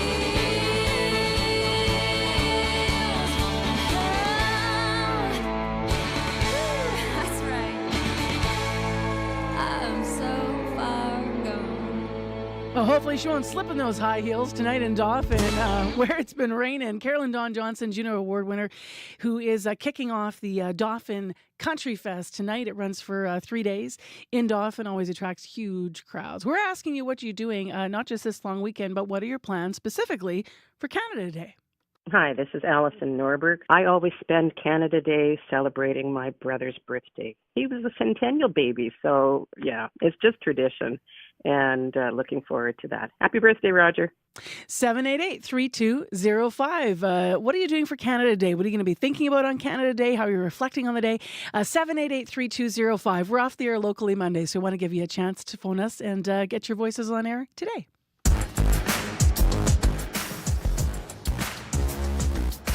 Bounce on down to the hottest ticket in town. CBC will be there, and you should be too. The Winnipeg Sea Bears take on the Edmonton Stingers July 3rd, and CBC will be on hand with giant games and tons of fun. The Winnipeg Sea Bears and CBC. Visit cbc.ca/Manitoba/community for details. It is 7:24 a.m. I've been mentioning that our temperature is not going to hold where it is right now. So we're only at 15, but we're actually going to drop to 12. And we've got rain through the day. If you spot anything in traffic, let us know. We are wondering if Louise Bridge is open. So today's the day. From what we understand, it could be either the first day of the opening or the last day of the closure. But if you're out there and that's on your morning commute, you can always update us. Give Corey a call or just to say hi to Corey. He's a nice guy. 788-3093 is where you can update your commute. Of course, if you're walking, waiting at the bus, or if you're biking this morning, if you're an active transportation commuter, it's going to be very wet out there. So make sure you've got all the proper clothing, all that stuff as you head out into a wet Friday morning. Well, let's get started on morning sports. Cheering for Jets goalie Connor Hellebuck. Khalil Hassanali is here for Scott Reguera again this morning. Hi there. Good morning, Marcy. So Hellebuck taking home the valuable hardware last night at the NHL Awards. A lot of people here really happy for him. Definitely. For the second time in his career, Connor Hellebuck is a Vezina winner. He beat out Vancouver's Thatcher Demko and recent Stanley Cup winner Sergei Bobrovsky for the honor last night in Las Vegas, Nevada. For Hellebuck, he knows it's an award which takes focus and determination to win. Yeah, to be honest, it really hasn't sunk in yet. It's an honor. Growing up, my whole goal was to be the best in the world, so this is a stepping stone for it, and that's not something that's just given or awarded. It's earned every single day. So for me, it feels like I'm doing something right. I've had a lot of people around me that have been helping me along the way, so I know it feels good for them that they're doing right with me as well, and I look forward to celebrating with all those people. Now, no time to rest for Winnipeg. Tonight is the NHL draft, and the big question is the rumors swirling around Jets' first-round pick in 2022, Rutger McGroarty. The team sees him getting some AHL playing time. Meanwhile, Rutger sees teammates from college getting NHL ice time. So will they move on from him today? Might be in the best interest of the team going into tonight to make a trade for McGroarty if they can get a first-round pick for him, because Winnipeg does not have a selection in that first round going into tonight, Marcy. Let's look at football. What are the Bombers focusing on ahead of their match with Calgary?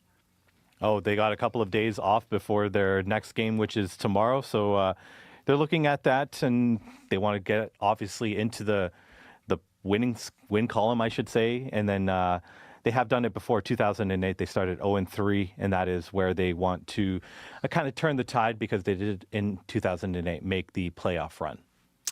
And as we inch closer toward the start of the Olympic Games, more teams are now rounding into shape. What are you hearing about that? So the 5-person tennis team was made official yesterday. Representing the women, there's Bianca Andreescu, Leila Fernandez, and Gabriela Dabrowski. This is going to be Andreescu's first Olympics because she missed Tokyo because of injury. Then she was the 2019 U.S. Open champion. The men, they're going to be represented by Milos Raonic and Felix Auger-Aliassime, names that are all very familiar with the big tennis circuit. Moving over to track and field, Mo Ahmed is going to Paris after his 5,000-meter performance yesterday at the Olympic trials in Montreal. He said after the race, athletics in Canada has never been in a better spot. It's special. The camaraderie between us is amazing. And it literally seems like we're getting better and better. I think 2021, it was probably one of the best finishes that we had. 2022 in Eugene, it was one of the top finishes, and we bettered that even last year. So again, like, we missed on some great opportunities, and hopefully we can capitalize on that and make up for it in Paris. So nice shift going into tonight. It's going to go from the long, meticulous races like the 5,000 into the all-out sprint. So we have Andre de Grasse, the Olympic gold medalist, headlining the 100-meter field. And then world champion Marco O'Rourke begins his defense of his Canadian title in the 800-meter semifinal, which is tonight, Marcy. I'll tell you, Khalil, we're about to play a listener line from someone. We're asking what people's plans are for Canada Day, but you don't even have to answer the question. I just want to know, I'm really hoping that you're going to be wearing that shirt on Canada Day. Because for people that can't see I'll you... be eating this shirt too. You Lots have of watermelon for me. Is that what it is? You have an epic shirt. I got to tell the listeners here that just for those that can't see you on YouTube, it's like pink, and then I thought it was pizza square triangles at first. Hey, I'm all down for pizza too, but no, it's watermelon because of the black seeds that are on there. But I'll be eating watermelon and pizza through the whole long weekend for sure. That's where you can catch me, in front of the TV watching a lot of sports, always.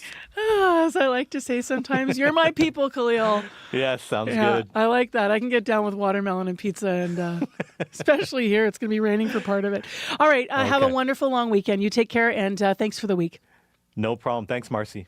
That's Khalil Hassan-Ali in his fabulous watermelon shirt with our morning sports reports. Well, we are asking you what your plans are for Canada Day. Hi there, it's Susan Melnick calling. We are always celebrating my daughter's birth that day. She was born at 12:20 lunchtime. So we get together as a family to celebrate her, and we also think about how great our country is. Thanks kindly. Have a great holiday, everybody. Bye-bye. What are the chances? The first two calls coming in this morning are about, personal plans of celebrating birthdays. People being born on Canada Day. What are your plans for Canada Day? What are you going to be thinking about? 788-3205.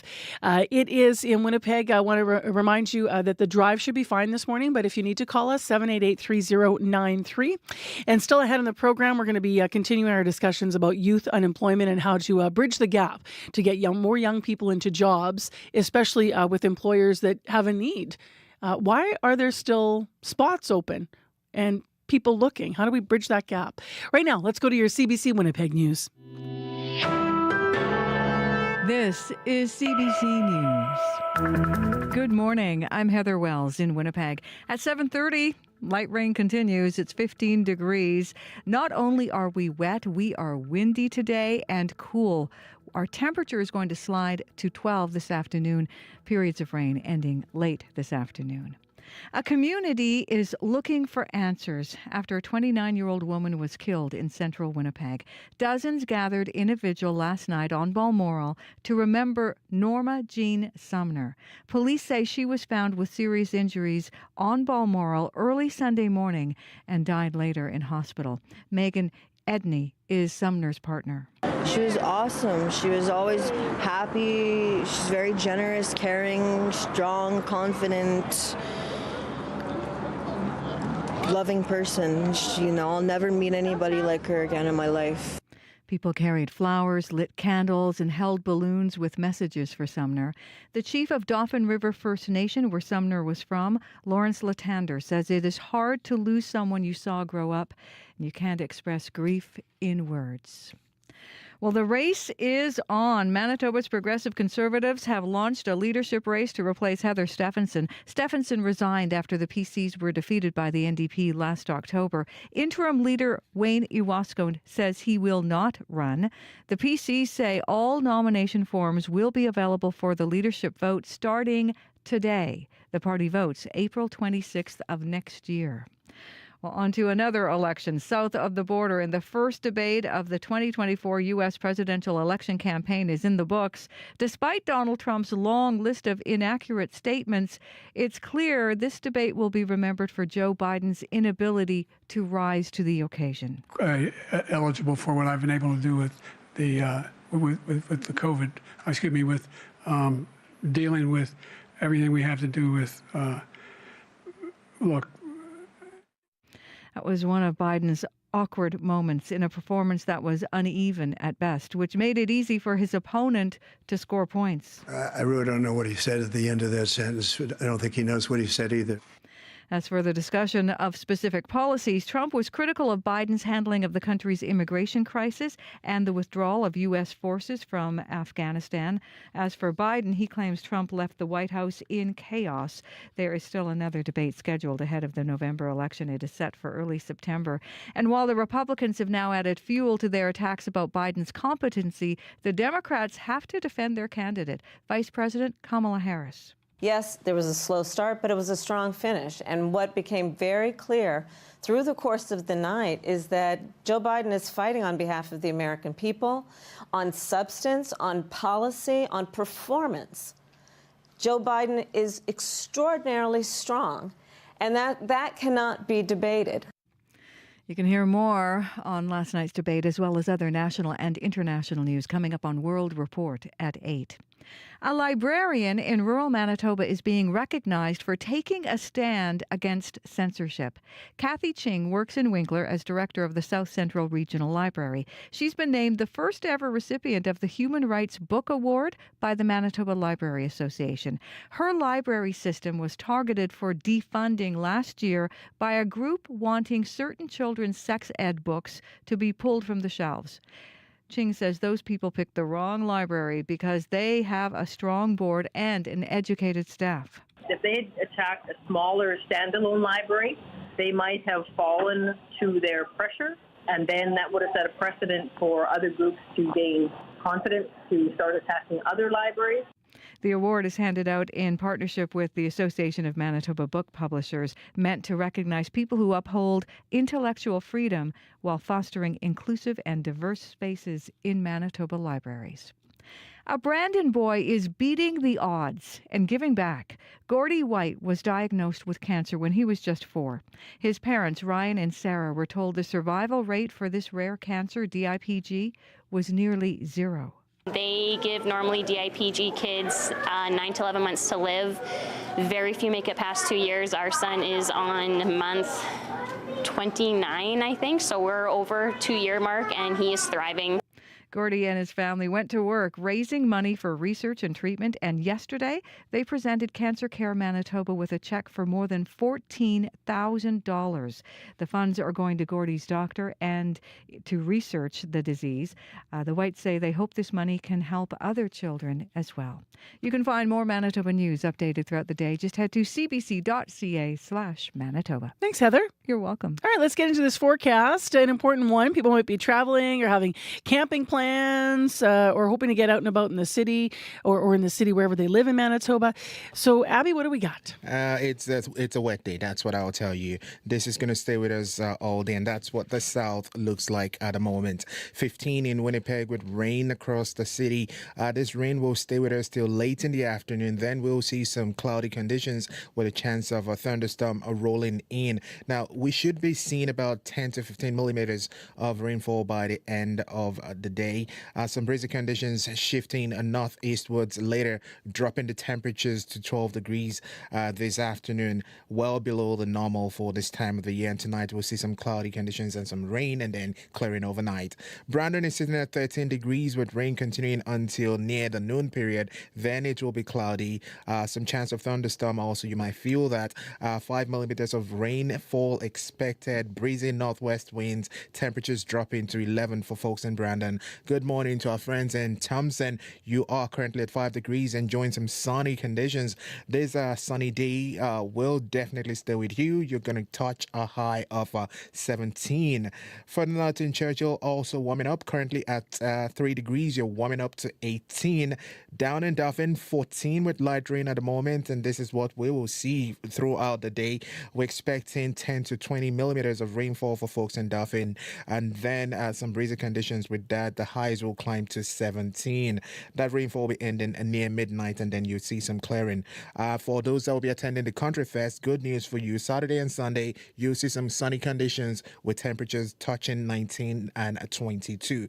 Gimli is currently sitting at 15 degrees, dropping to 12 later tonight, and of course Steinbach at 14. Morris 16 degrees at the moment. For the Pembina Valley region, the rain is going to be ending late in the afternoon, becoming cloudy, and then we'll see temperatures drop to 12. Right now, Winnipeg 15, and we're dropping to 12. All right, thanks, Abby. You're welcome. Corey Funk, the commute. Yeah, just got confirmation from Daniel. It says on the city's website, Louise Bridge still closed. Today's the last day, according to the website, of that construction. Daniel did confirm it is still closed right now. Also got a call from Julie, who just phoned to say that things are quite quiet, particularly in the north end of the city on the street so far. Not surprising. I imagine lots of folks booked off today to get an extra long weekend. But if you are seeing anything out there on those quiet streets, let me know. 204-788-3093. All right, thanks for everyone who called. Thank you, Corey. Thank you. Next on the show, this year marks 150 years since Mennonite settlers first came to Manitoba in 1874. But a new comic book is shedding light on a forgotten piece of history, a secret handshake treaty that was formed between Mennonites and Ojibwe peoples. It is called The Secret Treaty, the lost story of Ojibwe Mennonite neighbors. It was written by Elder David Scott, a historian from Swan Lake First Nation. Good morning. Good morning, Elder Scott. Thanks for being with us. I know also with us today, Jonathan Dick is on the line, an illustrator and designer based out of Winnipeg. Hello there, Jonathan. Hi there. So, Elder David, I'll ask you more about why you wanted to share this story. But first, for radio listeners here and those watching on YouTube that can see the comic here, what is the secret treaty? What was it? Well, it's the only secret treaty that's out there. There are many secret treaties. This one was very important because of the area that the settlers were coming into, which was the Grass Dance Society lands, and it was a treaty where we would support each other in knowledge sharing. One of the funny stories in all of that is we wanted to know why people grew anything in very straight lines. So those kinds of things that they were talking about at that time. Why is it important today? There's a whole history that is not told in Western culture, and that is the history of the people that were here before the settler population started to come in. And it's now because of reconciliation that these stories be told. I love the comic format that is used here to sort of translate your verbal history and storytelling into something people can read and also look at. The comic starts out with both of you getting into a red truck. You go to visit the places where Mennonites and Ojibwe peoples met. Now, that was based on an actual trip that you actually both took. So, Elder David, why did you want to show Jonathan those specific places that are highlighted on this in this story? It's important to put these stories in the locations where they took place, and it gives a little bit of understanding about what our people were doing, where they were, and why they were in certain areas. So landscape features for our people is crucial in understanding. So the four stops, and I will turn to you in a moment, Jonathan. The four stops, Elder David, that you looked at that are explored are the intersection of 2 Mile roads northeast of the village of Neubergtal, Buffalo Channel west of Altona, a hilltop in the Pembina Escarpment, and an old gathering place on the banks of the Dead Horse Creek, as it's called in English. What's the significance of the intersection of the 2 mile roads, for example? Well, if you that's the modern day look of that section, but back then it was open prairie. And in order to understand these types of stories, you got to understand who was there, which society, which group or sub-tribal groups would have been in that area, such as the Grass Dance Society people or the Sundance people up on the escarpment or the hunters, those kinds of societies that were there. So it's important to look at landscape features when you're telling these stories, because that explains who would have been there at that time. Jonathan, to turn to you here, there's this part in the book and an illustration that you have that I can't help pulling out. I think we've got this for YouTube too. The frames in the comic that lead up say, that's when we learned the Mennonites were a pacifist community, and that is Elder Dave as depicted in the comic. And that's when we made the treaties here with the Mennonites. It was for peace, it says. And then you've drawn sort of two arms making that critical handshake, saying it meant we were allies is what you've got written, and we've got it up on YouTube there. How did you hear about Elder David's story in the first place? I met Dave for the first time at the Harvest Moon Festival. He was presenting there, and I stayed after his presentation to chat with him. I'd been his name was mentioned to me by Will Braun initially, who I knew just through family connections growing up in and around the Winkler-Morden area. And I'd been kind of been looking for someone to talk to about ways of seeing that particular area that were outside of the settler colonial context, and particularly, Indigenous ways of understanding that place. And Will said, "You've got to talk to Dave Scott." So I managed to sort of stake out Dave at this music festival, and that's where we had a good chat, and that's where he first mentioned this secret treaty, but didn't tell me the whole story. And afterwards, just reflecting on it and talking to people like Will again, Dave had mentioned this to him as well, and so from there we kind of decided it would be great to hear Dave share this story if he was willing to, and to get a larger sense of the context. What was it like taking an oral story and then going on tour, as I mentioned, that the two of you did, and then putting this into, illustrating this? How long did that take you, and was Dave directly involved? Yeah, as Dave said, it's so important to be out on the land, and those landscape features are all part of the story. So, we'd heard Dave initially shared the story with us at Swan Lake First Nation and their cultural center, and it was kind of decided after that it would be great to go out on the land with Dave, and then move through some of these spaces and actually be there while he was talking about that history, and I think it makes all the difference. From the production side of things, making the comic, yeah, Dave was definitely involved. I consulted him pretty regularly about what I was working on. I think it's a challenging project. It's also a deeply meaningful one for me, having grown up in that area and caring about the land and its future and its history. So I worked very hard on it, but I also I felt like it was kind of I felt very lucky and very, very grateful to work on the project too.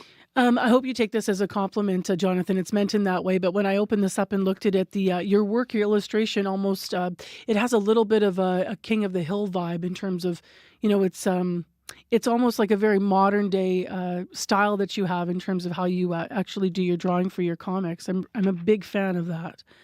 I wonder, Elder David, when you look at this in the bigger contextual piece of reconciliation, what do you say in terms of what work needs to be done to heal the relationship specifically between Mennonite and Indigenous peoples? Well, the first thing I would say is society doesn't have to be embarrassed or ashamed or even no longer against the law to talk to us. at the time of the secret treaty, it was very shameful for any, at the time, white people to deal directly with Indigenous people. And it was actually against the law under the British North America. It was the federal crown to deal with our people. So it's important now that these stories come out. Firstly, I'm not a healthy person, so I need to get the stories out as well, and there are several of them. So I think in terms of why this is so important right now is that our relationship has not been good. I called for an end to our segregation back in 1985 to try and alleviate some of the racism and the other problems that we were facing with our communities. We're nowhere near where we should be, but we're heading in the right direction with these kinds of work. We'll leave our conversation for this morning there. Thank you very much, both of you, and congratulations on this important piece of work you've made together. Elder David Scott, thank you. Thank you. From historian from Swan Lake First Nation, also on the line with us, Jonathan Dick. Thank you so much. Oh, my pleasure. Thanks so much for talking. Jonathan is an illustrator and designer based out of Winnipeg. So the tour and book launch is happening on Saturday in Altona. So speaking of plans for this long weekend, maybe you want to put this one on the list. And if you want more information, the website to go to is menochurch.mb.ca. In 2007, TV network CBS dropped 40 kids in the middle of the New Mexico desert as part of a brand new reality show. And if this sounds like Lord of the Flies to you, it was meant to. We were going to prove to the world that we could make a better society than adults could. I'm Josh Gwynn, and I want to know what this wild TV experiment was really about. Split Screen, Kid Nation, a 6-part podcast from CBC, available now. Time right now is 12 minutes to 8 o'clock. I'm Marcy Marcusa on CBC. Thank you so much for joining us wherever you are joining us, whether you're on that YouTube app, watching the show, or whether you're listening on 89.3 FM, 990 AM on the app as well. 15 degrees in the city. We're going to fall to 12. We're going to have rain like we've already had this morning. That'll continue. 10 to 15 millimeters expected. So wet today, decent tomorrow and Sunday, and then on Canada Day, Monday, we are expecting more rain to move in. Coming up after 8 o'clock on the program, we have a story about love and lemonade. We're going to take you to a very special lemonade stand where 3 best friends, 3 10-year-olds, have been raising money for cancer research in this province. It's a cause, though, that's not only important to these 10-year-olds, it is personal. So we're going to hear that story coming up on the program. Right now, though, this week we have been talking about youth unemployment and how high the youth unemployment rate is in this country. That comes from Statistics Canada, that wording, that it's high, and here are the actual numbers. The unemployment rate among youth aged 15 to 24 increased to 12.8%. That is the highest unemployment rate for youth since July 2016, and that excludes the first 2 years of COVID and the pandemic. But why is that? Owen Charters is president and CEO of BGC Canada, formerly the Boys and Girls Club. And we reached him this morning in Toronto to look at this from a bit of a national perspective, and he joins us via Zoom. Good morning. Good morning. So what are your thoughts when you hear that statistic, that high number of people that are unemployed, young people? I'm actually quite shocked by the number because I actually think we have 2 things going on, and it's a bit of a contrast. We actually have high unemployment. I think it's really driven by young people in that later part of that age category, so closer to the 24-year mark, who are coming out of school looking for jobs and not finding the jobs that they were promised, that they thought they'd get with the education they were getting. And on the lower end, we're actually seeing, and this is what clubs are experiencing, I think, is a lot of young people who are not participating at all in the job market. Now, obviously, those numbers don't get counted in statistics. So I'm actually concerned that the number may be higher because we have youth who have not gone out to typically get the jobs they would. They post-pandemic stayed in their basement, but it's probably not basements, stayed home. And we've seen a lot of lack of participation and not getting the experience they should be. So I think we have a problem on both ends of those age cohorts. And it's magnified by, 12.9% is very high. And also those who have just simply dropped out of the market. So if we look at the younger end of things, you were talking about sort of COVID affecting things, and there's a disconnect there. Is it a disinterest in finding a job, or is it that the mentality for job seekers, maybe they're younger than their stated age? Because we heard from young people actually this week in a grad item we did that we're saying, I think that overall, this one grad said, we might actually skew younger because of what happened to us in some of our formative critical high school years. Does that relate to the job conversation, do you think, at the younger end? So on the younger end, what I'm actually worried about, I think there are those who are doing well, but there's also many who did not do well. They didn't develop the socialization. They were not engaged for 2 to 3 years. And part of that socialization is getting your first job. So the idea that learning the ropes, learning what it's like, working at a local ice cream shop, working at the swimming pool, working at a club, at a rec center, those sorts of jobs were the jobs that usually most young people take on. Those jobs didn't exist for a period of time. And also we had young people who felt like participation was risky or dangerous, or they didn't have the social skills and weren't ready to do it. So there was a cohort that really pulled away. And we're actually seeing studies, and we're seeing reports about young people who have essentially hidden away behind screens, behind, I'm not blaming the video games, but behind video games as an example, and are worried about the socialization skills. And I'm worried that we haven't provided them the opportunities to move into the job market properly. And at the other end, we see a cohort that's being told, hey, the world is your oyster, you should be doing all these great things. And the jobs aren't available because we are now starting to tell people, oh, you need 5 years of experience, you need these certain skill sets, or you're moving into an industry where we just don't have the jobs for you, unfortunately. So when you see at the other end of the spectrum, are you still talking about that younger set, or now you're referring That's to the older set that the are graduating 24-year-olds? Yeah, out of high school, out of college, out of university, and have said, hey, this job market isn't what I thought. I thought there was a great demand for what I was told I should be studying, and I'm feeling like I can't. Every time I apply, I keep getting turned down. And there's a number of reasons for that. Some, the way the job market now works, it's increasingly sort of regulated by computers and AI. So you put your CV in, and if you say, well, I don't have any work experience, or I didn't have any work experience because I couldn't get a job during those years of the pandemic, the AI tools will weed you out instantly versus a human interface that says, let's take a chance on this young person and give them their first job. So that might explain then why there can be a gap, right? People looking for jobs, young people trying to find jobs, and then employers saying they can't find people. So what do we do to shift that then? Do we need to change the AI software to let more people through the gate to understand, to make it smarter?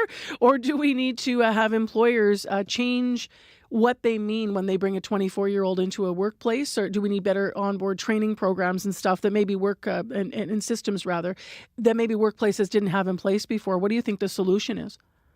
Well, I think the solution is to get back to the face-to-face to some level. Like, I think AI is useful if it's used in the right way. And I think it's become too easy for overworked managers, pick your industry. There's overworked managers just trying to get someone to fill the seat, and relying on the tools that are widely available to them, but not fully understanding the implications of what those tools provide. On the other hand, we have young people who don't have networks and connections. And we used to do this in a great way. We had lots of job fairs. We had more connections. We had employers who were connecting with schools. They were connecting through third parties like our clubs, like other community centers, et cetera. And you just saw more connection between young people seeking jobs and the industry saying, look, we want to teach you and meet you and show you what you might need, what education you need to get. And some of that really dropped off, unfortunately. And we haven't come back to doing as much of that as we need.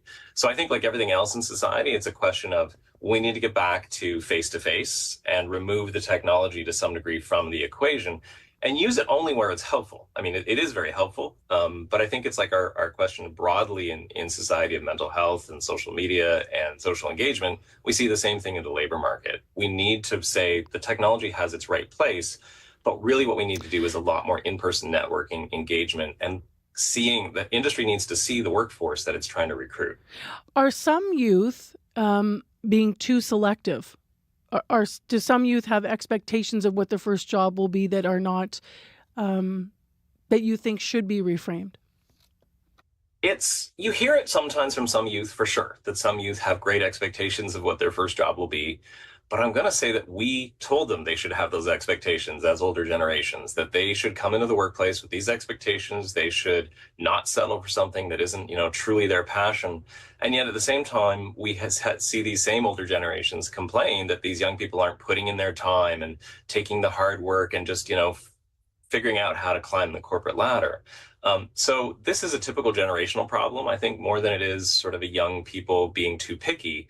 It's we as parents love to tell, or grandparents love to tell younger generations, don't settle, go for your dreams. And then as employers, as soon as we put that hat on, we say, well, why aren't the young people coming in and just taking those menial jobs and working their way up? So I think there has to be a bit of a reckoning, a generational reckoning in the workplace that says, we kind of promise this to you. We also understand that you're not going to accept the same lack of work-life balance that has been the hallmark of work for so long. And that's not a critique of how we worked as older generations. It's the fact that we said to you, that's what you should expect coming into the workplace. So I think that, again, there's a compromise to be found between generationally and workplaces understanding what young people are looking for. And again, guiding them into, well, if you want that, here are the things you need to do to get there. And it's just the sheer size of these generations. Like the millennial generations and then Gen Y underneath, they're coming in and so we're feeling all of what they're feeling when you talk about the generational conversation, even shifting things and not accepting that lack of work-life balance and such, because there's so many of them. So filling the gaps to get those people into jobs is key to so many of the solutions that we're looking for. I'm really grateful for the conversation from your perspective. Thank you so much for being with us on CBC. My pleasure. Thank you. That's Owen Charters, who's been with us via Zoom this morning, President and CEO of BGC Canada, formerly called the Boys and Girls Club. And you can reach us on the conversations we're having on youth unemployment this week and jobs. If you have a story or if you know a young person or are a young person struggling to get into a job, 788-3205. You can call us. Heather Miles is here now with headlines. Good morning. Well, a librarian in rural Manitoba is being recognized for taking a stand against censorship. Kathy Ching works in Winkler at the South Central Regional Library. She's been named first ever recipient of the Human Rights Book Award by the Manitoba Library Association. Her library system was targeted for defunding last year by a group wanting certain children's sexual education books pulled from the shelf. So we'll hear about that. And a Brandon boy beating the odds and giving back. We're going to hear more about Gordie White, who yesterday gave Cancer Care Manitoba a big check. That and more coming up at 8:30. Thanks, Heather. You're welcome. Well, 3 10-year-old besties are spreading hope with lemonade. We'll hear how in a nice story coming up for you after 8 here on CBC. Right now, light rain, 15 degrees, and it's going to stay wet through the day. Stay with us. World Report's next. Today on Q. I'm Talia Schlenker sitting in for Tom Power. Sam Smith made their name with devastating songs about love and loss and ended up winning a bunch of Grammys because of it. They joined Tom Power to talk about their new record and why focusing on queer joy is such a radical thing to do. Oh, won't you stay with me? Q. This morning at 10:30 in Newfoundland, and on the CBC Listen app or wherever you get your podcasts. The CBC News is next. Coming up in half an hour, it's The Current with Matt Galloway. It is a rematch for the ages. Donald Trump and Joe Biden meeting again on stage for the first debate of this year's U.S. presidential election. We'll hear from a Republican and a Democrat strategist on who took the blows and who gave them, coming up on The Current.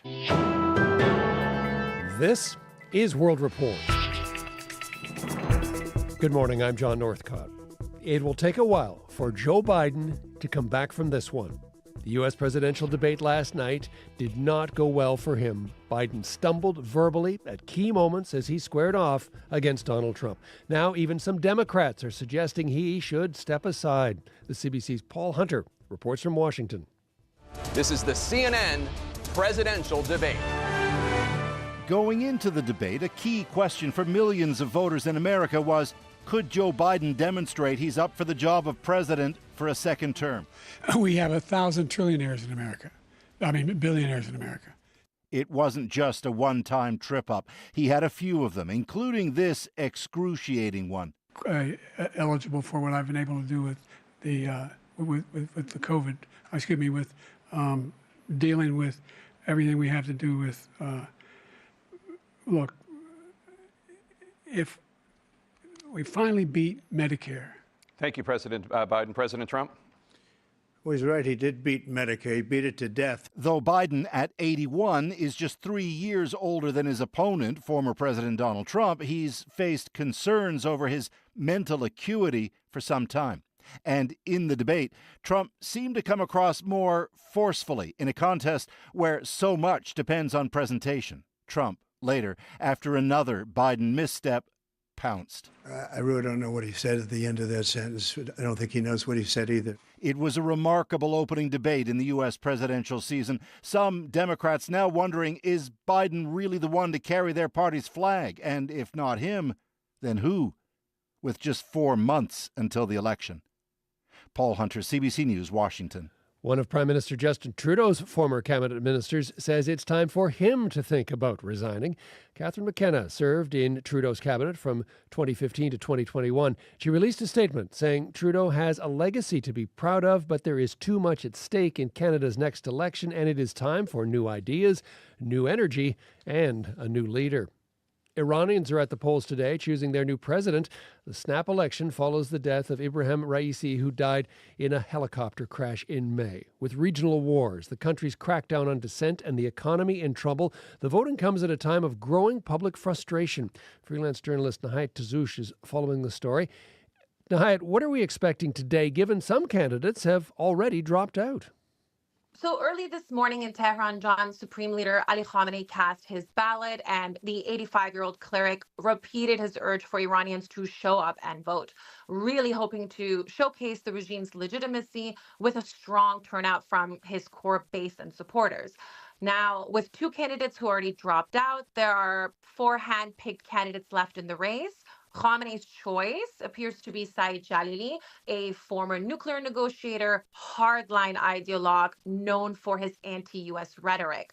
Some observers claim parliamentarian Masoud Pezeshkian, who's really tried to stir up what's left of the so-called reformist faction, could be a contender.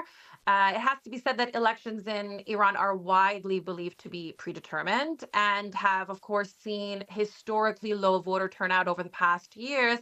And if no candidate secures a clear majority today, the top 2 will then proceed to a runoff in July. Now, I had many activists and academics vowing to boycott the election. Is that having an impact? Right. So there have been widespread calls for a boycott of these elections, which really are the first of its kind since the unprecedented nationwide protests in 2022. And with the state's continued brutal crackdown on dissent and the economy in shambles, many Iranians are simply tuning out. Those I've talked to say that really, no matter who's chosen as president, it's the supreme leader who holds power. And the freedoms and human rights the young generation craves would only come with complete regime change. Prominent activists, dissidents, and intellectuals, both in and out of prison, have also declared they won't vote, urging others to boycott what they label a circus and sham elections. Freelance journalist Nahayat Tazoush in Milan. Thanks, Nahayat. Thank you, John. In Israel, there is reaction this morning to Canada's latest round of sanctions aimed at some Israeli settlers. 7 individuals and several organizations are on the list. They include far-right figures who have actively been promoting building settlements in the occupied West Bank, often through violent means. The CBC senior international correspondent Margaret Evans has more from Jerusalem. This is Canada's second round of sanctions aimed at violent Israeli settlers and the groups supporting them in the occupied Palestinian territories. It was immediately condemned by far-right nationalist religious members of the Israeli cabinet, who favor annexing Palestinian land and see more Israeli settlements as a way to block the eventual creation of a Palestinian state. Israel's national security minister, Itamar Ben-Gvir, convicted in the past of inciting racism and supporting a terrorist group, accused Canada of harassing settlers and called the decision anti-Semitic. His fellow cabinet minister, Bezalel Smotrich, who oversees large parts of the occupied West Bank, said the sanctions reward Hamas terrorism.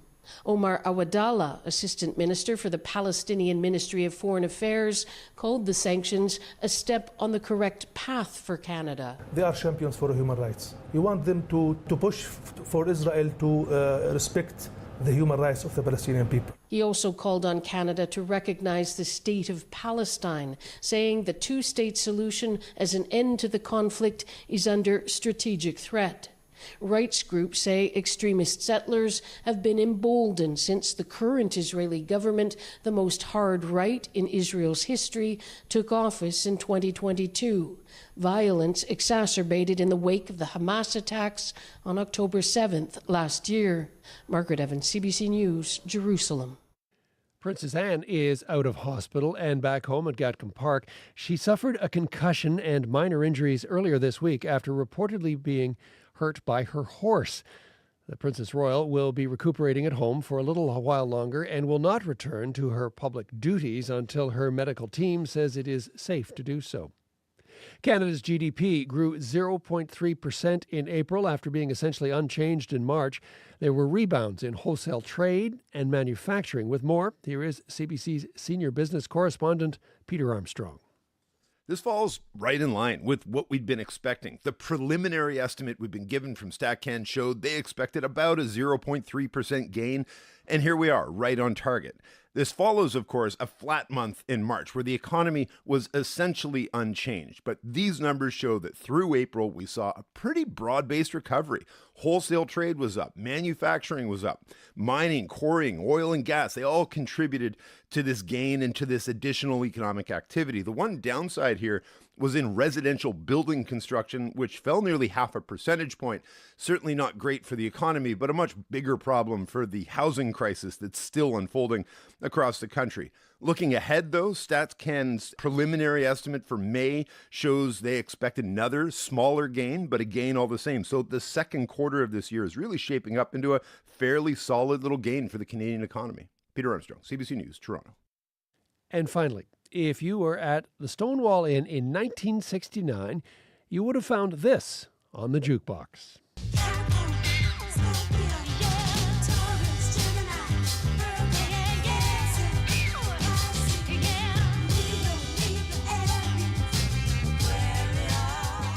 Diana Ross and the Supremes with No Matter What Sign You Are. Stonewall was one of the few gay bars in New York City at the time, and on this day, 55 years ago, a police raid there exploded into a riot. That moment gave birth to Pride festivities around the world, and it helped shape the 2S LGBTQ+ rights movement in the United States.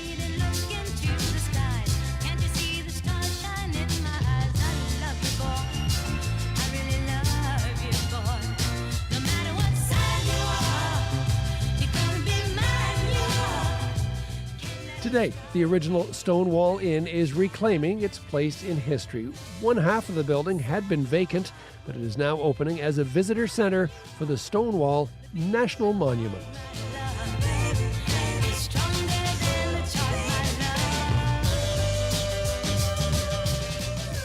And that is the latest national and international news from World Report. I'm John Northcott. This is CBC News.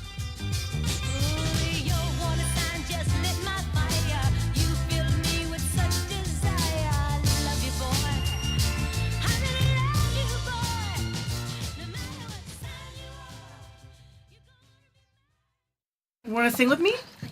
Yeah, you do. 1, 2, 3, 4. School's out for summer. School's out forever. You're listening to CBC, and we're the best kids in Winnipeg. Yeah, you are. So who are those kids? Those are some students from Sister McNamara School, grades 4 and 5 here in Winnipeg, giving us a little, indulging us with their version of School's Out for Summer, because it is. Welcome to your Friday morning show, everyone.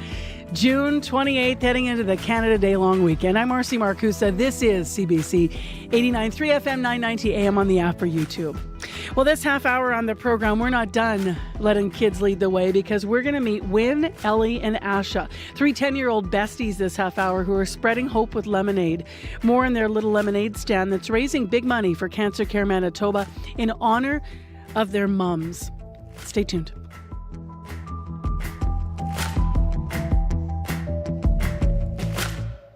Right now, let's go to Heather Wells for other stories as well and get some updates and headlines. Good morning. Good morning. Well, dozens of people gathered last night bringing flowers and lighting candles to remember Norma Jean Sumner. The 29-year-old was found with serious injuries on Balmoral early Sunday morning. She died later in hospital. She was originally from Dauphin River First Nation. We're going to hear from the chief coming up. And the race is on. Manitoba's Progressive Conservatives have launched a leadership race to replace Heather Stephenson. The interim leader, Wayne Iwasko, says he will not run. The PCs say all nomination forms will be available for the leadership vote starting today. That vote, by the way, isn't going to happen until April of next year. I'll be back with more Manitoba news at 8:30. All right, thanks, Heath. You're welcome. Let's have a look at the forecast here. Abby, I've got the current conditions open, and that rain continues. It continues, and if you're looking for a high, we've been there since the beginning of the show, still at 15. We will just be dropping to 12 degrees. This rain continues. We expect this period of rain to continue till the afternoon period. Then it's going to be cloudy. A risk of thunderstorms somewhere in between, and we could see 10 to 15 millimeters of rain. Temperatures will drop to 12 degrees this afternoon, as mentioned. Normally, this time of the year, we should be around 25, but today we're dropping to 12. Thompson and Churchill, they will be heading to 18 degrees, warming up. Brandon is currently seeing this rain also, and it's going to fall to 11 degrees. Other parts of the province, from Dauphin all the way down to Morris, will be dropping to 12 degrees. But right now, Winnipeg, 15. We have rain continuing throughout the day, and we will drop to that 12 degrees. That it's not really, I'm not so comfortable saying we're dropping. I wanted us to just, warm up, but we're dropping. I know. We're cooling off. Can't change the forecast. I know, we're cooling off. If there's no high, there's no high. Yeah. It's going to fall through the day. Mm-hmm. We are leading into Canada Day, though, on Monday, and we've asked you this morning what your plans are, what you'll be thinking about for Canada Day in 2024. Corey Funk in advance of the commute here. I have to say, when I think Canada Day for myself, I think of two things for whatever reason. Okay. One is I have just memories of really good times in Osborne Village back in the day, and it always reminds me of chocolate chicken. There used to be skewers of chocolate chicken that were sold from a local restaurant. Wait, is it chicken coated in chocolate? Well, yeah, it was like mole. Oh. So good. And just memories of hot, sweating, eating chocolate chicken off a skewer and enjoying the celebration and having people around. And the other memory is actually wearing an orange shirt during Canada Day and going to get my vaccination at the convention center. It happened to be my day to get my shot. This was, of course, during COVID and the peak of it when we weren't fully sort of back out of lockdowns and restrictions. And seeing all downtown people wearing orange. And, of course, that was the Canada Day where just after it happened, right in conjunction with after the first graves were found at Kamloops Residential School. So that's what's going through my head this morning. But we're asking you actually this morning, what are your plans for Canada Day? What are you thinking about on Canada Day, which is coming up Monday? We are off the air locally. We don't have a local show, so we wanted to invite calls, 788-3205. Lovely. Yeah. Forecast today behind us. Let's look at the commute. Yeah, actually, just got a call on the commuter line. There's a collision southbound 59, Highway 59, just around Birds Hill area, and it's blocking the median lane. Our CMP are on scene, and the caller said that it is starting to cause some backups there. So keep an eye out for that. Today is technically the last day, at least according to the city, of the Louise Bridge being closed. Daniel called to confirm that it is still closed. Thanks for that call, Daniel. So not sure if it's still going to be closed after today, but today is technically the last day according to the city's website. But otherwise, things are pretty clear. Even got a call on the commuter line just saying, man, there's not a lot of cars on the road, particularly in the north end of the city from Julie. So thanks for that call. But if you do see something else going on out there, if you're walking, biking, driving, give me a call. Let me know what you're seeing. 204-788-3093.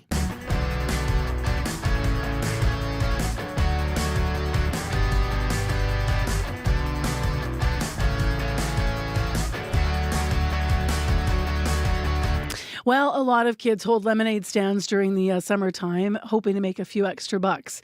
Kids like Wynn, Ellie, and Asha, 10-year-old besties from Winnipeg, are doing this, but the money that they make at their lemonade stand, as I alluded to, is not going into their wallets. They will donate it to a cause much more important to them and personal. CBC's Chloe Friesen met with the three girls and their mums during a poster-making session. What should I put on the to-do list? We need to make this shirt. Can you tell me what you're raising money for? We're raising money for cancer care in Manitoba. Why is that something that's important to you? Our moms all have cancer. Can I color this one? Michelle Wetter. In October, I was diagnosed with stage 3 breast cancer, had a mastectomy, and then realized I have 2 stage 3 breast cancers. Cynthia Mitchell. I was diagnosed with cholangiocarcinoma, which is cancer of the bile ducts, in October of 2021. At present, I am living and thriving. Megan Desai. I was diagnosed the end of January with triple negative breast cancer stage 2. Yeah, and I'm currently in treatment. I have felt so fortunate that we're able to chat about things, and also that our daughters can support each other and have someone else that's going through something similar. What is it like having friends who know what you're going through? It's a lot easier. Yeah.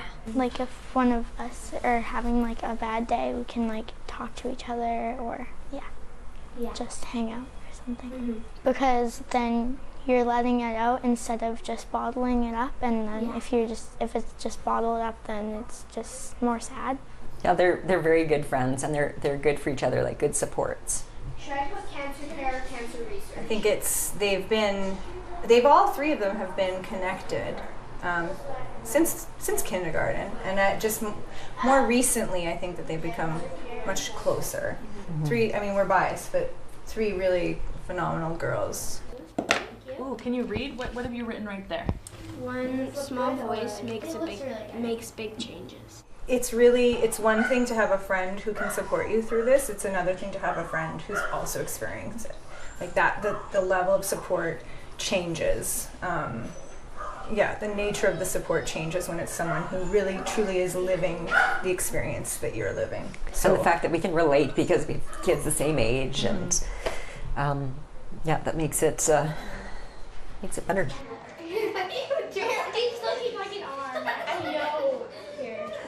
They started in May last year, so they just doing small lemonade stands on street corners, and that evolved into the first annual lemonade stand at the school, and then it's just blossoming since then, which is really lovely to see. They have the biggest hearts. Mm-hmm. They do. They really do. And I think it's probably been helpful for them because as a little kid, you probably feel helpless to do something, and this gives them that outlet and to feel good about it. There we go. Better. That's better. It feels good, and it feels like we're giving something, but we're actually getting something back. We're getting the feeling that it feels good. We are going to make hats, yeah. We just don't have the hats or the lemon patches today. Yeah, they're coming tomorrow. Yeah, I think that's huge. I think that piece of children feeling helpless throughout this process it's true. It's a genuine feeling for them. And this is a way for them to feel empowered. I think that is I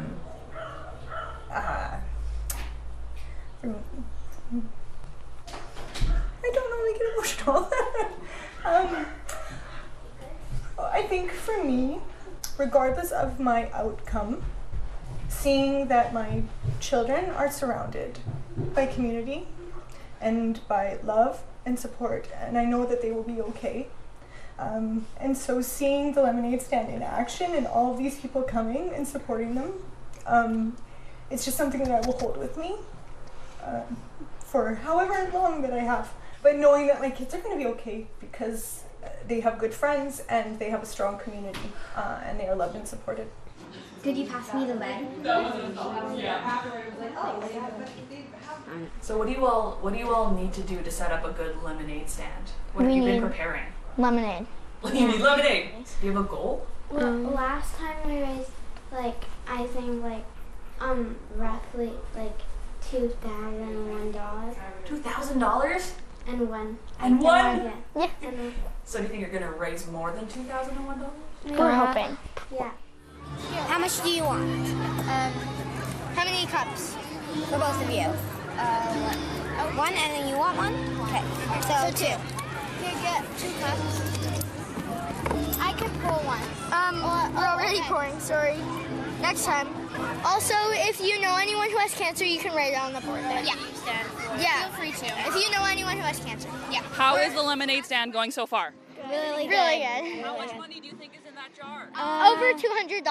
Yeah. What's the biggest donation you've gotten so far? $100 from one person. No lemonade. They didn't want lemonade.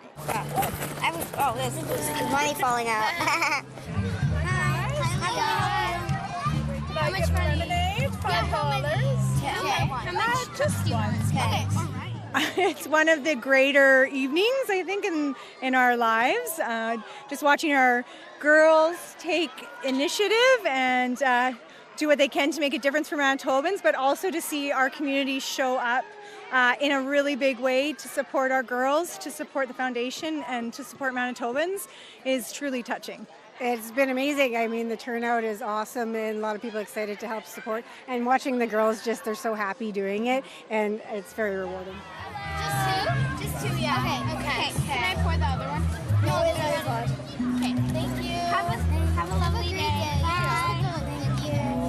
What would you say to other kids who might want to run a lemonade stand? Have fun and try to sell a lot of lemonade. Have hope and believe in yourself because you can always do it. It feels really good because it gives people hope. Say thank you. Should I hold it? In case you're wondering, when Ellie and Asha did raise more than $2,001 at their lemonade stand, the grand total that they were able to donate to Cancer Care Manitoba was $3,652. Way to go, girls. If you want more information about running your own lemonade stand in support of cancer care, you can check out Cancer Care Foundation, FDN, cancercarefoundation.mb.ca. This Canada Day, join us for all-day coverage, starting at 7:30 Eastern, as Newfoundland and Labrador's unknown soldier is laid to rest. Hosted by Heather Hiscox, live in St. John's. Then, at 11:30, a CBC News special, Canada Day 2024. And at 8, a special concert event, Feel the Rhythm. Don't miss all the Canada Day coverage, live on CBC. Stream free on CBC Gem. 8:24 is the time right now, and there's a lot going on for Canada Day this year. Of course, there's the regular events at the Forks. Yesterday, I was talking about what's happening in Thompson. I know that Selkirk has different events going on as well. And then around town in Winnipeg, there's a whole bunch of different neighborhood events also, and things going on at spaces. So, for example, there's free tours at the Royal Canadian Mint on Monday, if you want to check that out from 9 to 3. My mom and my aunt used to take me and my sister to the Mint all the time. It's a cool place to go for a tour. There's free admission to the Canadian Museum for Human Rights. And this is on the weekend on Saturday from 10 o'clock to 5 o'clock, for example. And then there's a whole bunch of music happening. So one of the things is the Turtle Island Block Party going on tomorrow. It's put on by the Sikiwe Indigenous Music Festival, and it runs, in fact, today through the weekend. There's a whole bunch of different local artists that are going to be playing at the Cube on King Street right in the middle of the Exchange. This one is free as well. Now, one of those artists is Logan Stats. Here they are with Folk Song. And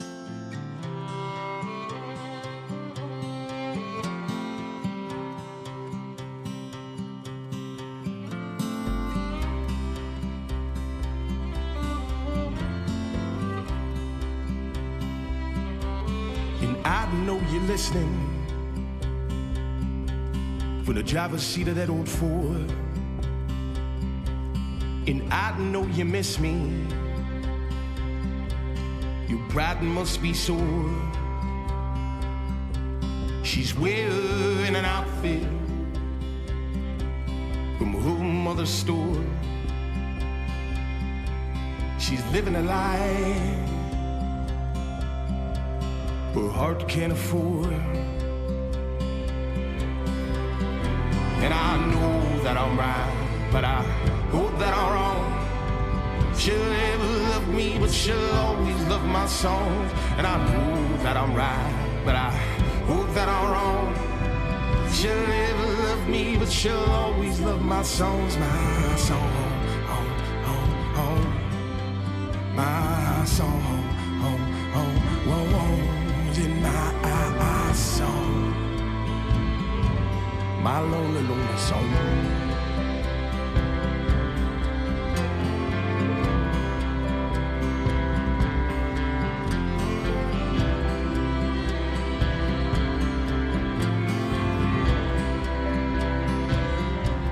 And I got my fists up, but I don't wanna fight. And I can't find my day's love, 'cause I'm searching all night. She just wants a folk song, not anything more. She just wants a folk song, one she can adore. And I know that I'm right, but I hope that I'm wrong. She'll never love me, but she'll always love my song. And I know that I'm right, but I hope that I'm wrong. She'll never love me, but she'll always love my song. My song, home, home, home. My song, home, home, home, whoa, whoa. My song. My lonely, lonely song.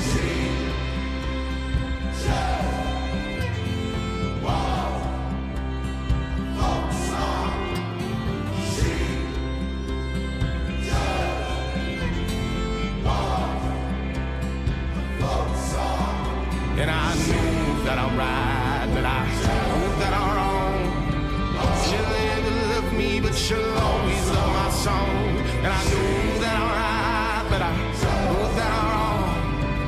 She'll never love me, but she'll always love my song. And I know, yes I know, and I know, yes I know, and I know.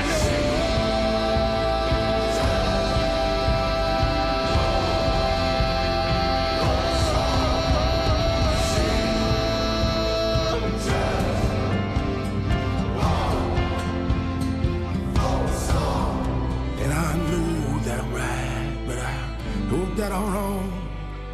She'll never love me, but she'll always love my song. Pretty, right? I love when a song builds like that. Hits me in the heart. That is a song that doesn't sound like a folk song, but it's called Folk Song. And that's Logan Stats, who's going to be playing at the Turtle Island Block Party that runs today through the weekend. So if you're looking for something to do, it's put on by the Sikiwe Indigenous Music Festival and tons of great artists. It's happening at the Cube on King Street in the Exchange, and it is free. Well, Janet Stewart has stopped by the studio here to tell us what's coming up on the call-in conversation today. Good morning. We'll get your mic on there. That would help. Good morning. You've got quite a guest today for the Yes, call-in. we do. Alfonso Franco. And if you're a fan of cricket in Canada, you'll know who he is. He is the manager of Canada's men's cricket team. We're talking to Alfonso today. I can't believe he's made himself available to us to talk about cricket in our country. And this is happening on the eve of the T20 World Cup. Cricket World Cup. So India faces South Africa tomorrow, two big powerhouses in cricket, and calling all cricketers, we know you're out there. There are people in Manitoba who live and die this game. They love it so much. What is it going to take for your fellow Manitobans to realize the beauty of this game and to start following it like you do? Call us today on Radio Noon on our second half hour at 12:30 and talk to Alfonso Franco. Quite an opportunity. So, exactly. Yeah, if you're a cricket fan. Thank you very much, Janet. Thank you. So between 12:30 and 1, you can call live. You can also leave a message right now if you want to get your voice into that conversation. And the listener line for Radio Noon is 788-3797. Your CBC Winnipeg News is next. This is CBC News. Good morning. I'm Heather Wells in Winnipeg. At 8:30, it is the Friday leading into a long weekend, and it is wet, windy, and cold in Winnipeg. Right now, we're at 15 degrees. Our temperature is actually going to fall through the day, a high of 12. This light rain should end late this afternoon. Dozens of people gathered last night, bringing flowers and lighting candles to remember Norma Jean Sumner.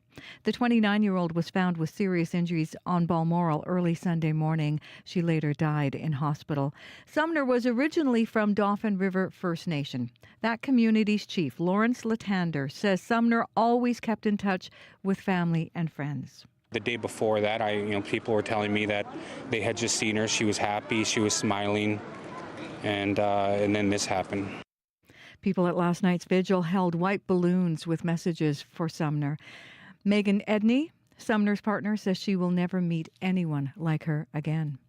Well, the race is on. Manitoba's Progressive Conservatives have launched a leadership race to replace Heather Stephenson. Stephenson resigned after the PCs were defeated by the NDP last October. Interim leader Wayne Wasko now says he will not run. The PCs say all nomination forms will be available for the leadership vote starting today, and the party votes in April of next year. A rural Manitoba librarian has been honored for her fight against censorship. Kathy Ching of the South Central Regional Library in Winkler is the recipient of the first ever Human Rights Book Award. It's meant to recognize people who uphold intellectual freedom while fostering inclusive and diverse spaces in Manitoba libraries. Kirsten Werman is the program coordinator at the Manitoba Library Association. She says Ching earned multiple nominations for this award thanks to South Central's successful opposition to a group wanting certain children's sexual education books pulled from the shelves. Werman says rural libraries don't always have the support they need to win such battles. They're dealing with a lot of issues on their own, and they're doing it in just really a wonderful, passionate way that really upholds librarianship values, and we wanted to recognize that and celebrate that.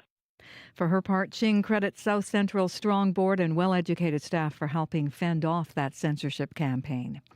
A little boy in Brandon is beating the odds and giving back. Gordy White was diagnosed with cancer when he was just 4.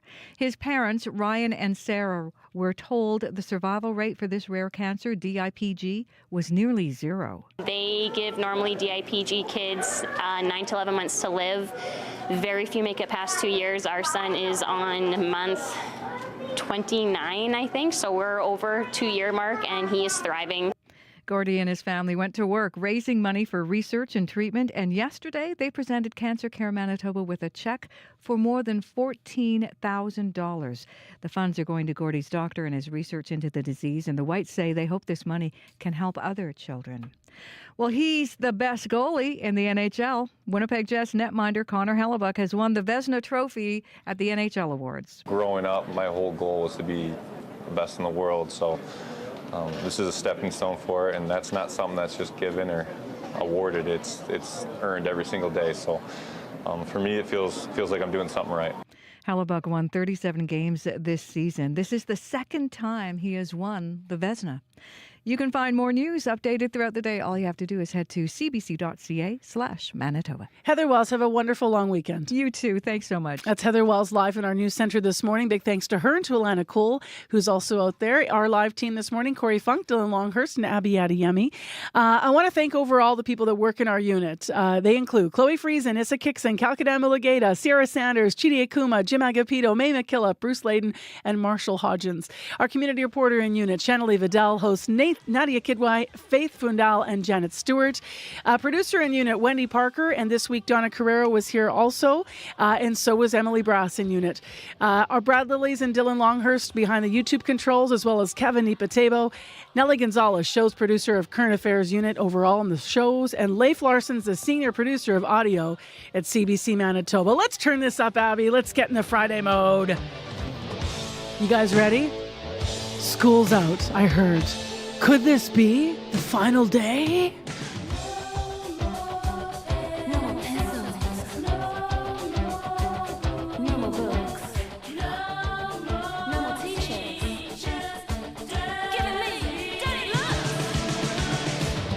Can't resist. School is out for summer, everybody. So let's have a last quick look at traffic and weather, and then we're getting out of here. Yes, southbound Highway 59 just outside of Birds Hill. There's a collision blocking the median lane. So keep right to get around that, causing some backups. RCMP are on scene. Okay, so we'll see how that develops and hope there's no major problems there. Thank you. Abby? Across the province, the rain is going to be staying with us till the late afternoon. We're going to see high temperatures dropping to 12 in Winnipeg. It's going to climb for the north to 18, and the rest of the south will see 12 to 17. More rain into tomorrow. Happy Canada Day. Happy Canada Day. Corey, Happy Canada Day. Happy Canada Day. And no matter how you're going to be thinking or marking the day, or if you're wearing orange or red or white, wish you peace, love, and inclusion on this Canada Day. And take care, be well, Manitoba. Thank you so much for listening to Information Radio. And hey, kids, have a great summer.